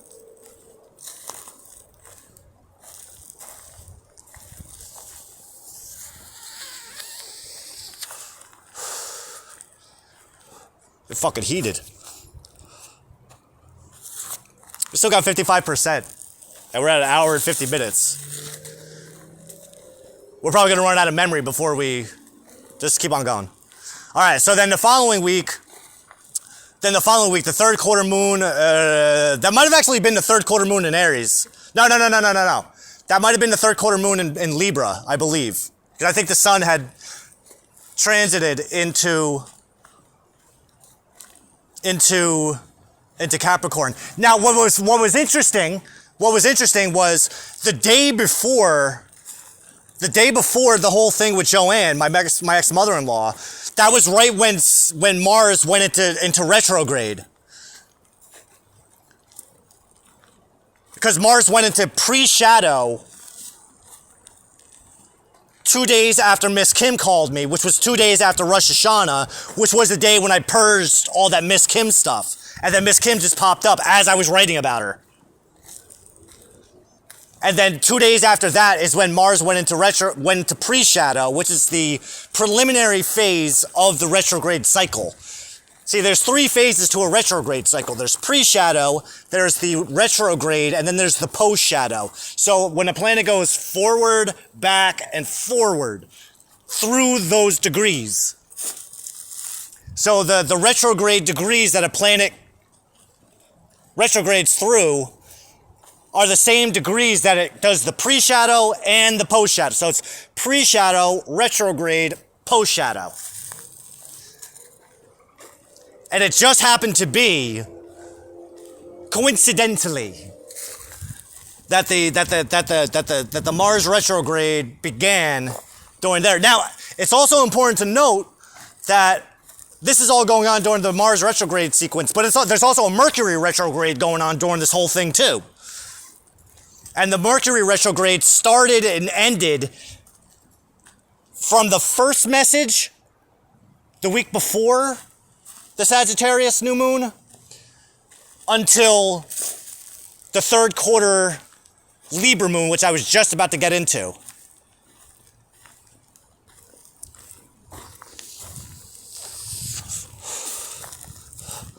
And one of the things I had written in my journals, there was intention between what I was doing as well.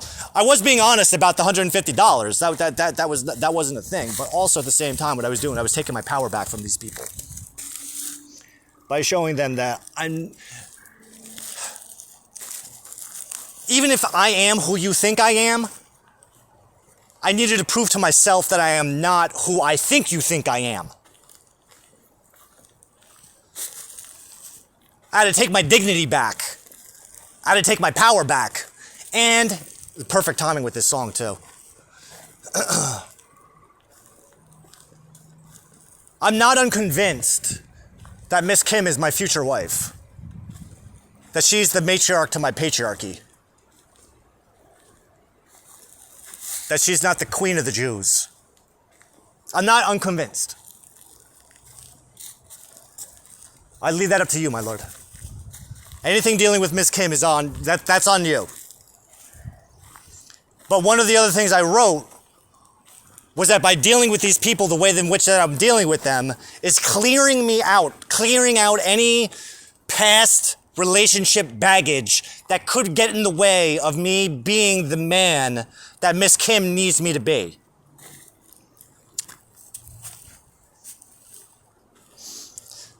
Now, the following week on that Libra third quarter moon, which was around the 21st, the 22nd of Kislev, just before Christmas. It was literally days before Christmas. Right? Oh, no. That was almost 2 weeks before Christmas. Right? That's when I was going to do the full family. I was going to get Judas Jang, his whore wife, and the rest of the family in on this. On the family healing circle That's what it was. It was a family healing circle. We're healing past wounds by facing them. Now, whether or not anyone else is getting any healing out of this, I don't know. I know that I am. I have a way, due to my Jew training, I know how to, and my witch training, and my magic training, and my tarot training, and my divination training, and my God training. I know how to convert dark energy into light energy. I know how to turn negative emotions into positive emotions. I know how to make a bad situation into a good situation. I know how to shift my perspective to see how God is acting in my favor. When your opponent acts, it's when they should retire. When your opponent retires, it's when they should act. We learned that from the art of war. So always being in that mindset, and that was something that was reiterated in Dune, the book of Dune, because that's when Paul Atreides had the same, when he was facing off with Fade Rotha. That's what happened. He got fucking sliced, but then his training kicked in, and he was like, oh, right. When they act is when they should not act, and when they don't act is when they should act. And he got himself into that mindset, and he fucking jammed that fucking knife right into his fucking brain. Muad'Dib. So then, we're walking back down. We're almost at the 2-hour mark. I don't know how much more memory this has got. So then, the following week is when I did the full family healing circle, but that's when I found out that Richie and Joanne blocked me on Facebook, so I couldn't message him anymore. Then that's when I just decided to focus directly on my ex-wife and do my best to write out a conversation with her. Of course, I read her a novel, but I can't help it if you read it or not. I'm just getting my own emotions out. That's what this is all about, too. This way I can say to myself, hey, you did it. You got it out. Whether or not they want to play along, that's on them at this point. So that's when I told her what I was doing. I even sent her the screenshots of the zero parenting time, zero contact, the difference between those two, including the penalties for which, if one is guilty of committing. I also told her that I was suspicious that there was a conspiracy, that they might also be guilty of conspiracy, and one of the reasons why I was doing what I was doing was just to give them the fuel for the fire. If you're committing a crime, because that was another thing, entrapment. I was kind of worried about entrapment, but then I found out that entrapment can only be committed by law enforcement. So I can't be guilty of entrapment. And that's what that was another thing I was doing. I was trying to entrap them in committing a crime, in committing what I believe was a crime, but also to validate to me that they had been committing a crime for 6 years. And which they did successfully. They had me convinced. My Lord,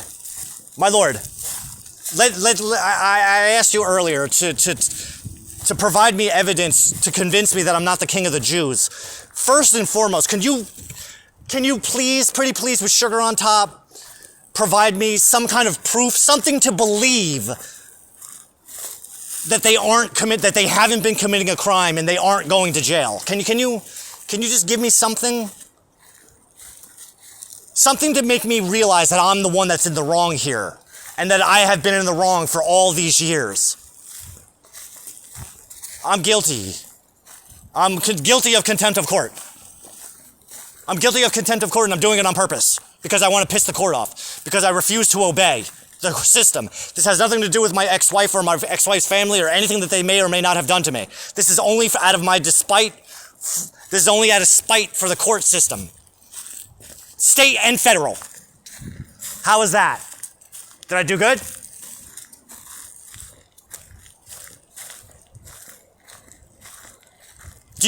Was it believable? That's the most important thing. Just in case any law enforcement is watching this, I just want to make sure that what I just said was believable enough for them so that they have what they need. All right, we got him. Yes, take me, please. Yes, I'm guilty. I need to be flogged. I need someone in jail to make me their bitch. That's what I need. So now, once we got that out of the way, and talking with the ex-wife, and mind you, I did my best to stay as neutral and not get out of line as possible. The only time I may have gotten out of line was with the previous week after my ex-mother-in-law said that I bailed on my son. And that's another thing, defamation of character. Defamation of character. I want to make sure that and I'd like to, like, if I had the opportunity, I would like to interview all of the old family friends and even family and just ask them, like, what have you heard about me? And even my ex-wife's boyfriend, I'd like to get him in a room too. Just me and him, and I want him to just tell me everything under court of law. That's what I want. Just to see if our stories align, because he might know my story better than me. That's what I'm saying. My Lord, that's all I'm saying. It's like, I want to be in a room with these people so that they can tell me more about what I was doing and why I did it. Because I have to trust their opinions. Even if their opinion is just predicated on predicated on saving their own asses from having to go to jail. Because you're telling me that if all of my wild accusations, which aren't true at all, if all of these wild accusations and all these wild stories are true, I'm talking about people that are facing serious jail time. Right? I mean, like, this all sounds like really illegal. I could be wrong, though. They were doing me a favor. Can they prove that they were doing me a favor? I can prove that they were doing me a favor by using the Bible. Is the Bible admissible in court? I'll use the story of Joseph to save them. Well, Your Honor, you have to take into consideration the story of Joseph, son of Israel, son of Jacob. His brothers, they sold him into slavery, but then he forgave them because he was able to recognize how what they did to him was what God was doing for them. So what they did to me is what God was doing for me. So they're innocent. Sentence me with their crime. Sentence me. I'll take it. This way they can stay free. But I can't do that, technically, because I'm a Jew. And they're Gentiles, and I really don't give a fuck about them. That and Torah law is pretty clear that one man can't take punishment for someone else's crime. So, which goes back to Jesus and how Jesus didn't die for anyone's sins because that's illegal by God's law. So he actually did get killed by the Jews, my people. We killed him. I killed Jesus. And plus I'm Italian, so I didn't just kill Jesus. Not only did I kill him, but I also stabbed him in the fucking, I beat him. I put the crown of thorns on him because I have Jew blood and I have Roman blood in me. So I'm like literally the Antichrist.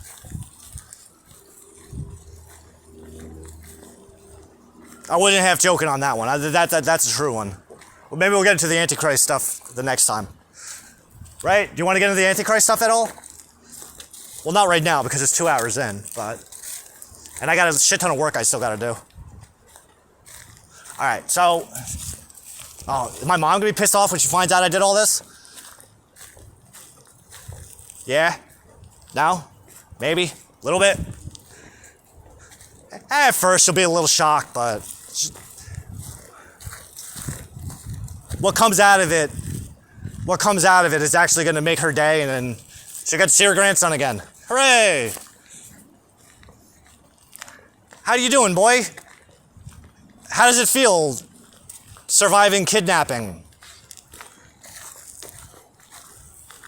Those are wild accusations. I know, that's what I'm saying. They're wild accusations. I don't know for certain. I don't know none of this stuff. I'm listening to God. I'm listening to you. And you speak through my intuition. You speak to me through my intuition.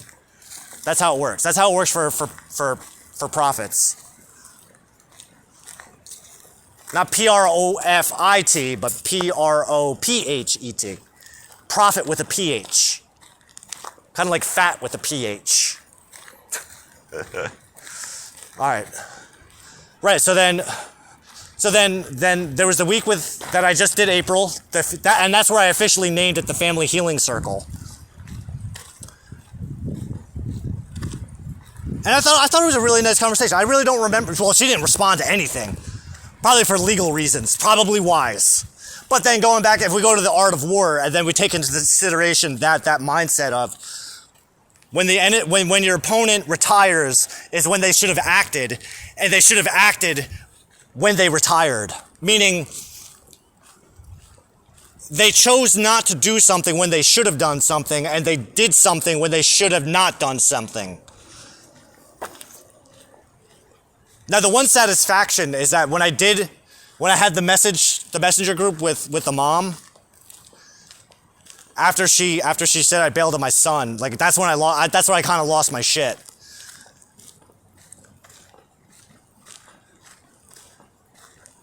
And I bent her over my knee, and I whooped her ass in accordance with Torah law, because her husband was there. Her husband was in the group, and he put the shocked emoji face next to the things I was saying, which included, "Hey Joanne, do you remember that time you told me if you want to see your son again, you better talk to a lawyer? Do you remember that?"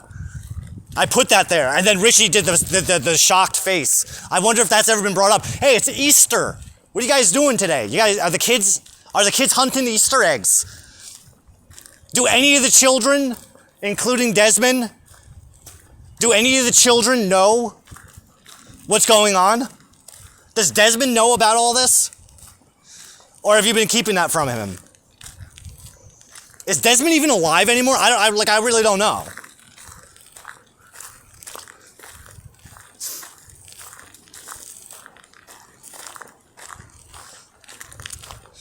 Mr. Pictatara, why do you not pay your alimony? You're in contempt of court? Not guilty. I don't pay my alimony because my ex-mother-in-law said that I can't see my son again unless I talk to a lawyer. Thank you, Lord. That's the best defense ever. Miss Bacho, is that true? No, I never said that. Or you can plead the fifth. I plead the fifth. Can they plead the fifth? I want to give them all the opportunity to plead the fifth. Like in the Chappelle Show. I plead the fifth. I'll incriminate the fuck out of myself. I don't believe in the Fifth Amendment. Torah law doesn't say shit about the Fifth Amendment. It doesn't say anything about non-incriminating yourself. You can be used as a witness against yourself.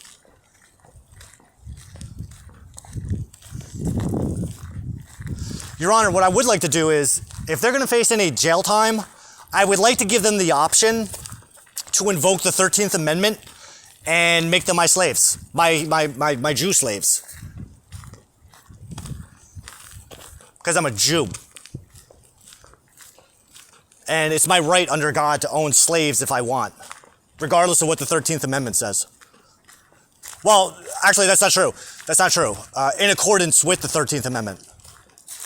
The 13th Amendment only abolishes forced slavery, but it does leave the door open for voluntary slavery and slavery as a form of punishment for certain crimes. And if it pleases the court, I would like to suggest that rather than send them to jail because they are an affluent family, that we put them in my care as slaves. This way I can be the first Jew. Well, the first American since the 1800s to publicly own a slave. Publicly and legally. Legally, that's the most important part. because I really want to own a slave. At least one.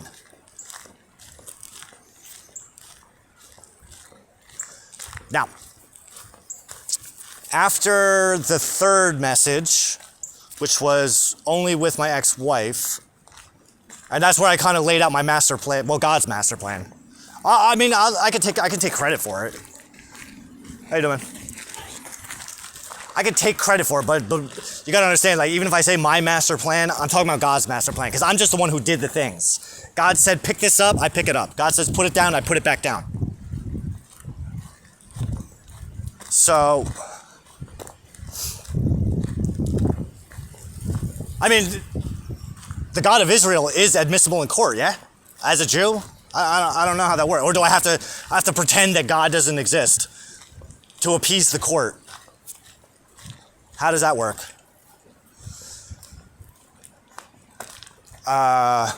Separation of church and state. Well, I'm not religious. That's the thing. I'm not a religious Jew. I don't have a religion. Ethnic Jew. Well, ethnic Israelite. So therefore, and I'm a servant of God. I don't work for money. I work for God. So I don't even have any money. And according to Torah law, it's illegal for me to get a job as a Jew, unless I'm working for a Jew, which is a form of voluntary slavery. But I'm opposed to being a slave. I spent enough of my life as a slave, as an employee, that God told me I don't ever have to go back to that again. He already took me out of Egypt. I don't have to go back. So then the following week, oh, right, she was on the full moon, right? So I included the message with my ex-father-in-law and ex-mother-in-law and my ex-wife. That was on the first quarter moon. Then we found out that my ex-father-in-law and ex-mother-in-law blocked me on Facebook, so I can't message them again for the full moon session, which would have been around 14 Kislev. And that's where it was just my ex-wife and I. I was going to include her boyfriend on it, but then I wanted to wait. I just wanted it to be me and her, so I can write reasonably to her. And I think I did a pretty goddamn good job. Thank you, Shin. So then, the following week, which was the third quarter moon, this was the week, this would have been around 21 Kislev, it's literally right before Christmas, days before Christmas, and the beginning of Hanukkah. I saw that not only was I blocked on Facebook Messenger by my ex-mother-in-law and ex-father-in-law, but then I was also blocked by my ex-wife, which means now there's no chance. Obviously, they're not taking me serious in any way, shape, or form, and being that my mother's birthday just passed and she didn't hear from my son, clearly, they don't give a fuck. I haven't heard from, he hasn't called me once and he hasn't called her. He didn't call her on her birthday, which is the same day as my ex-father-in-law. Happy birthday, Richie. So now, on that third quarter moon, which should have been the third quarter Aries moon. Yeah, it was the third quarter Aries moon. That's when I did the fourth and final family healing circle session. But because my ex-wife and ex-parents-in-law blocked me, I made a new group that was only me, Judas Jang, and my ex-sister-in-law. Now that was I took a completely different approach with them. Against my better judgment. And I wanted to point fingers and blame and do this and that, but I didn't. I wanted to make it a genuine healing experience for me and for them. And I let Judas know, I have been holding this against you for the past 6 years, but I forgive you. When I called you for your advice on how I should approach having an intervention with my wife, whom you even said, we've been concerned. We thought that there was an issue going on. We thought that there was a drug issue going on. Well, you're goddamn right there is. And I am going to have an intervention so I can get to the bottom of it. And if it's as bad as I think, then I'm done. But then what did Judas Jang do? He went to his wife and he told her, I don't know. We had a 45-minute conversation. Did he spell out everything I said? Or did he only touch on the highlights of what I said? To which point the wife of Judas Jang then called her mother, who I was going to call, and spilled the beans of what Judas told her. Which then fucked up my entire plan for the day, because I was going to call her next after I was certain that my wife went to work. This way I could catch her after she had her morning coffee with her mommy, or with her daughter. But because the wife of Judas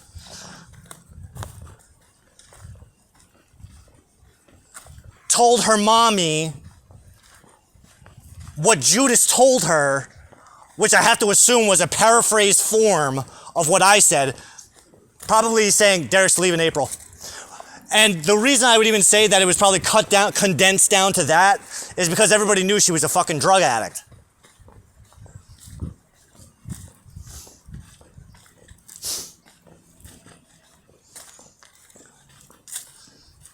Mr. Pignataro, can you prove that your wife went to rehab as a drug addict? Your ex-wife. Can you prove that your ex-wife is a drug addict? Yes. She went to rehab. And I was stuck home alone for a week with my father and my son. And then we lied to my son and told him that mommy was on vacation. And then she relapsed 6 more times after that, or 4 more times after that. And she relapsed 2 more times prior to that. For a grand total of 7 relapses. It's fucking dope, right? But each one I said this is the last time, until the 7th one, where I had to put the big boy pants on and say, when is the last time gonna be the last time for the last time? You know? Are we gonna keep on playing this fucking game where I keep on taking her back and keep on doing this is the last time? My original plan was to keep the boy, and I was gonna ask my family for help with him. But she wasn't having it, and she said that she's taking her son. Okay. No problem. Now, the only thing I know that she was doing when she was at her mother's house was seeing other men. My son told me, unless he was lying. But my neighbors did send me pictures of her posting Instagram pictures with other men, so. And my son showed me a picture of her FaceTiming, a screenshot of her FaceTiming with some guy while they were both in bed.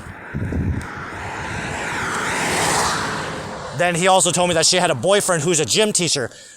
Now, and that's the one I'm most concerned about, because if that's Jeff, if Jeff is the gym teacher, and Jeff, you're not getting out of this, by the way. Don't think you're just don't think that guilty by association, bud. So if Jeff is the gym teacher, does he happen to be a tennis coach at Toms River High School South, just by chance?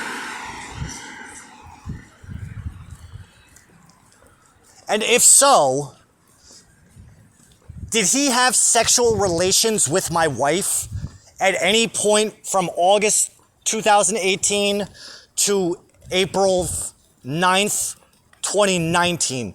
That window, did they have sexual relations to any degree? Oral, anal, no, she doesn't do anal. Well, maybe she does now. Vaginal, hand, finger, titty sucking, kissing. And the reason I asked that is because we were married at that point.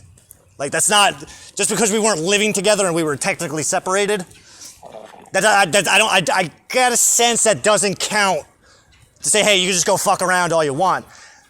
And then to that point, I mean, I wouldn't really even trust her to answer the question fully, but did she have sexual relations with anyone else prior?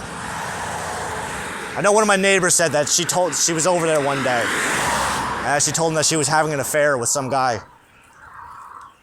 That's why the boy and I weren't allowed to go food shopping with her, because when she would go food shopping, she would actually go meet somebody.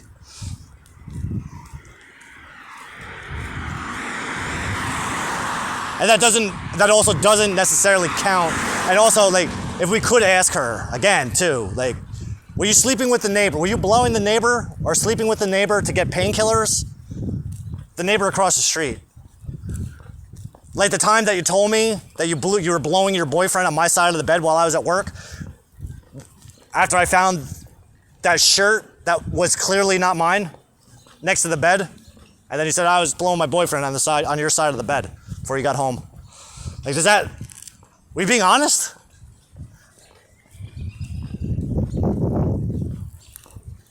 God says you are.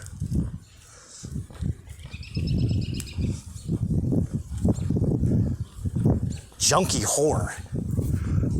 Never have kids with junkie whores. Well, you know, and the fucked up thing, and you wanna know the fucked up thing? The fucked up thing is, why did you have a kid with a junkie whore? She wasn't a junkie whore then. She was just a whore. But the reason we had the boy was to prevent her from becoming a junkie whore. That was like literally the intention. Kind of, well, you know, yeah, careful what you wish for. Right. It was to prevent her from overdosing as a junkie whore. That's what it was. We were just trying to prevent her from dying, not prevent her from becoming a junkie whore. Be more specific next time. Thank you. Thank you, Lord. We'll put that note in my back pocket.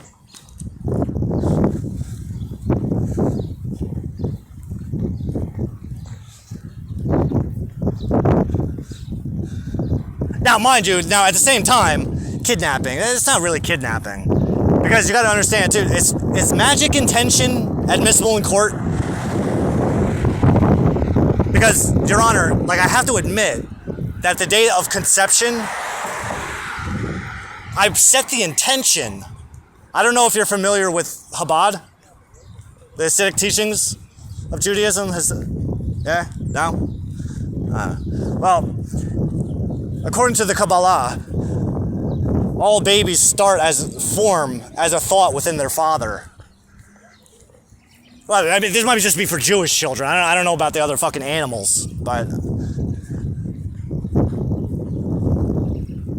then that thought goes into the seed, and then the seed goes into the egg, and then the egg produces this beautiful creature, right? So that's what I did. But the intention that I put into my seed was that we have a boy that could be the man for his mother who I didn't want to be, which is a man who loved her. And not that I didn't love her, I just didn't love her the way that she wanted me to love her, and I didn't want to love her the way that she wanted me to love her because that would get in the way of me living my life. So the intention was to stay with her until he was 18. So I was already planning on leaving. That was the point. He was my escape route. Because I couldn't get away from this chick. She was latched onto me like a parasite. Hashem is my witness. God is my witness. That was the intention that I put in there. Because he was going to be my escape route. But after he was 18. So, realistically, my ex-wife and her family, they just accelerated my plans. And not that I wasn't planning on having a relationship with my son for the rest of his life. Although technically I was, because I was planning on killing myself. That was kind of the point. Well, I was going to kill myself before the boy, but then I put off my plans on killing myself so that we could have the boy, so we could save her life, so she didn't OD like a junkie whore.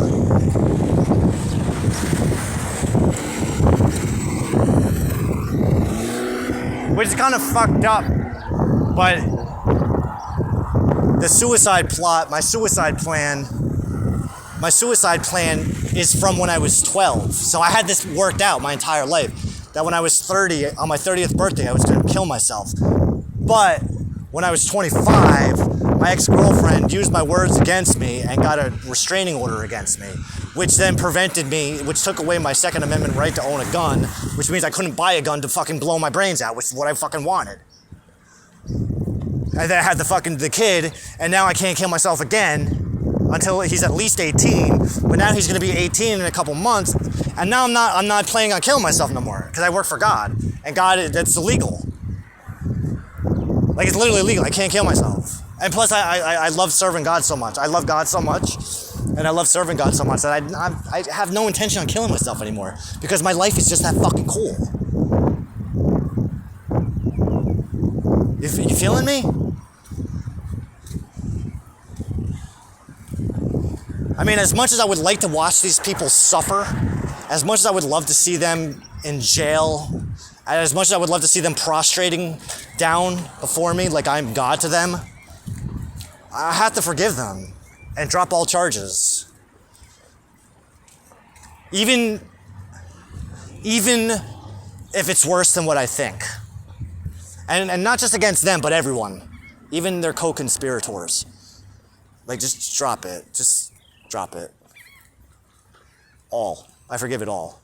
The Quran teaches us that when there is a debt, when someone owes you a debt, it's better for you to forgive the debt.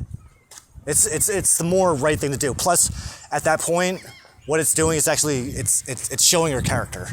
It's building your character up, which is what it says. It's like if you want to improve your character in the public eye, then forgive all debts owed to you as charitable donations. So, Your Honor, my Lord, I forgive them for everything. Everything that I do, think I know about, everything I know about, everything I don't know about, everything I don't want to know about, but have to know about. Because that's going to be the ultimate test, is when I find out about the things I don't want to know about, and then I can still restrain myself. That's the ultimate test. Because, like I said, battery low, video safe, camera can... Oh. It's almost done. So, like I said to Joanne, after she said that you're dead to me, I said to her, well, hopefully one day soon, you guys will be as dead to me as I am to you. And I meant it. And I mean it for all of them, including the boy. Because I don't believe he's above malicious intent. And Torah law even says, like, if you got a fucked up kid, if your kid's just a piece of shit, you can bring him to the court and have a postnatal abortion by way of stoning. So the fact that I'm even having to do this right now to my son and like put him on the spot like this tells me that he's probably a bigger piece of shit than I realize.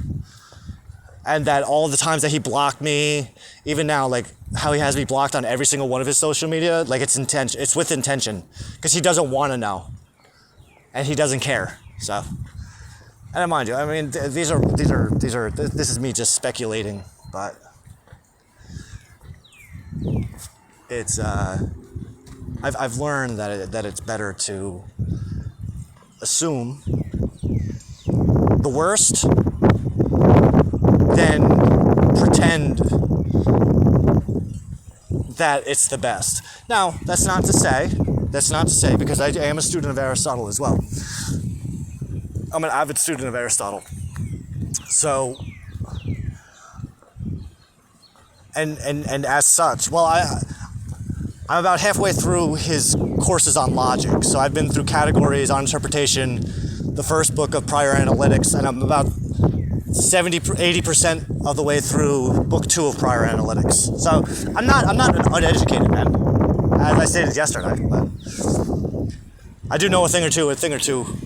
I do know a thing or two about logic, Aristotelian logic at least.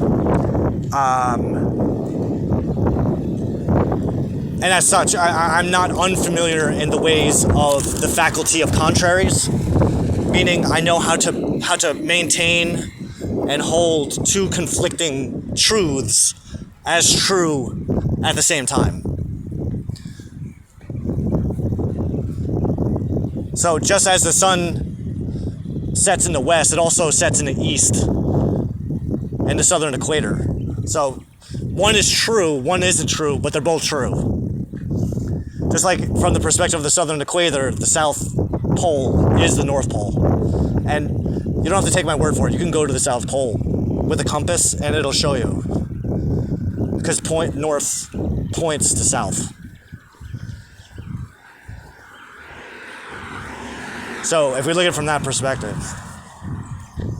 it's a technicality.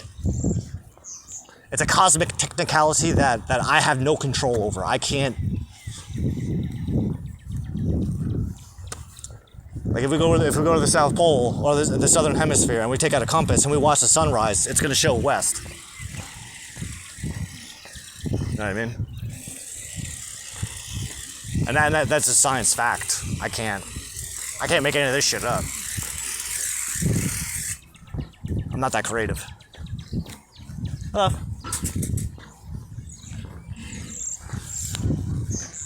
Oh, it's 2:30. All right, so we're pretty much almost done. Is there anything else? Because literally the house is right here. Like, is there anything else you want to go over? No. All right, I think we did pretty good. What time is it? Can't be past 1 yet. 2? Yeah, it's, oh my God. It's almost 3. All right. Thank you, Lord. Love you too.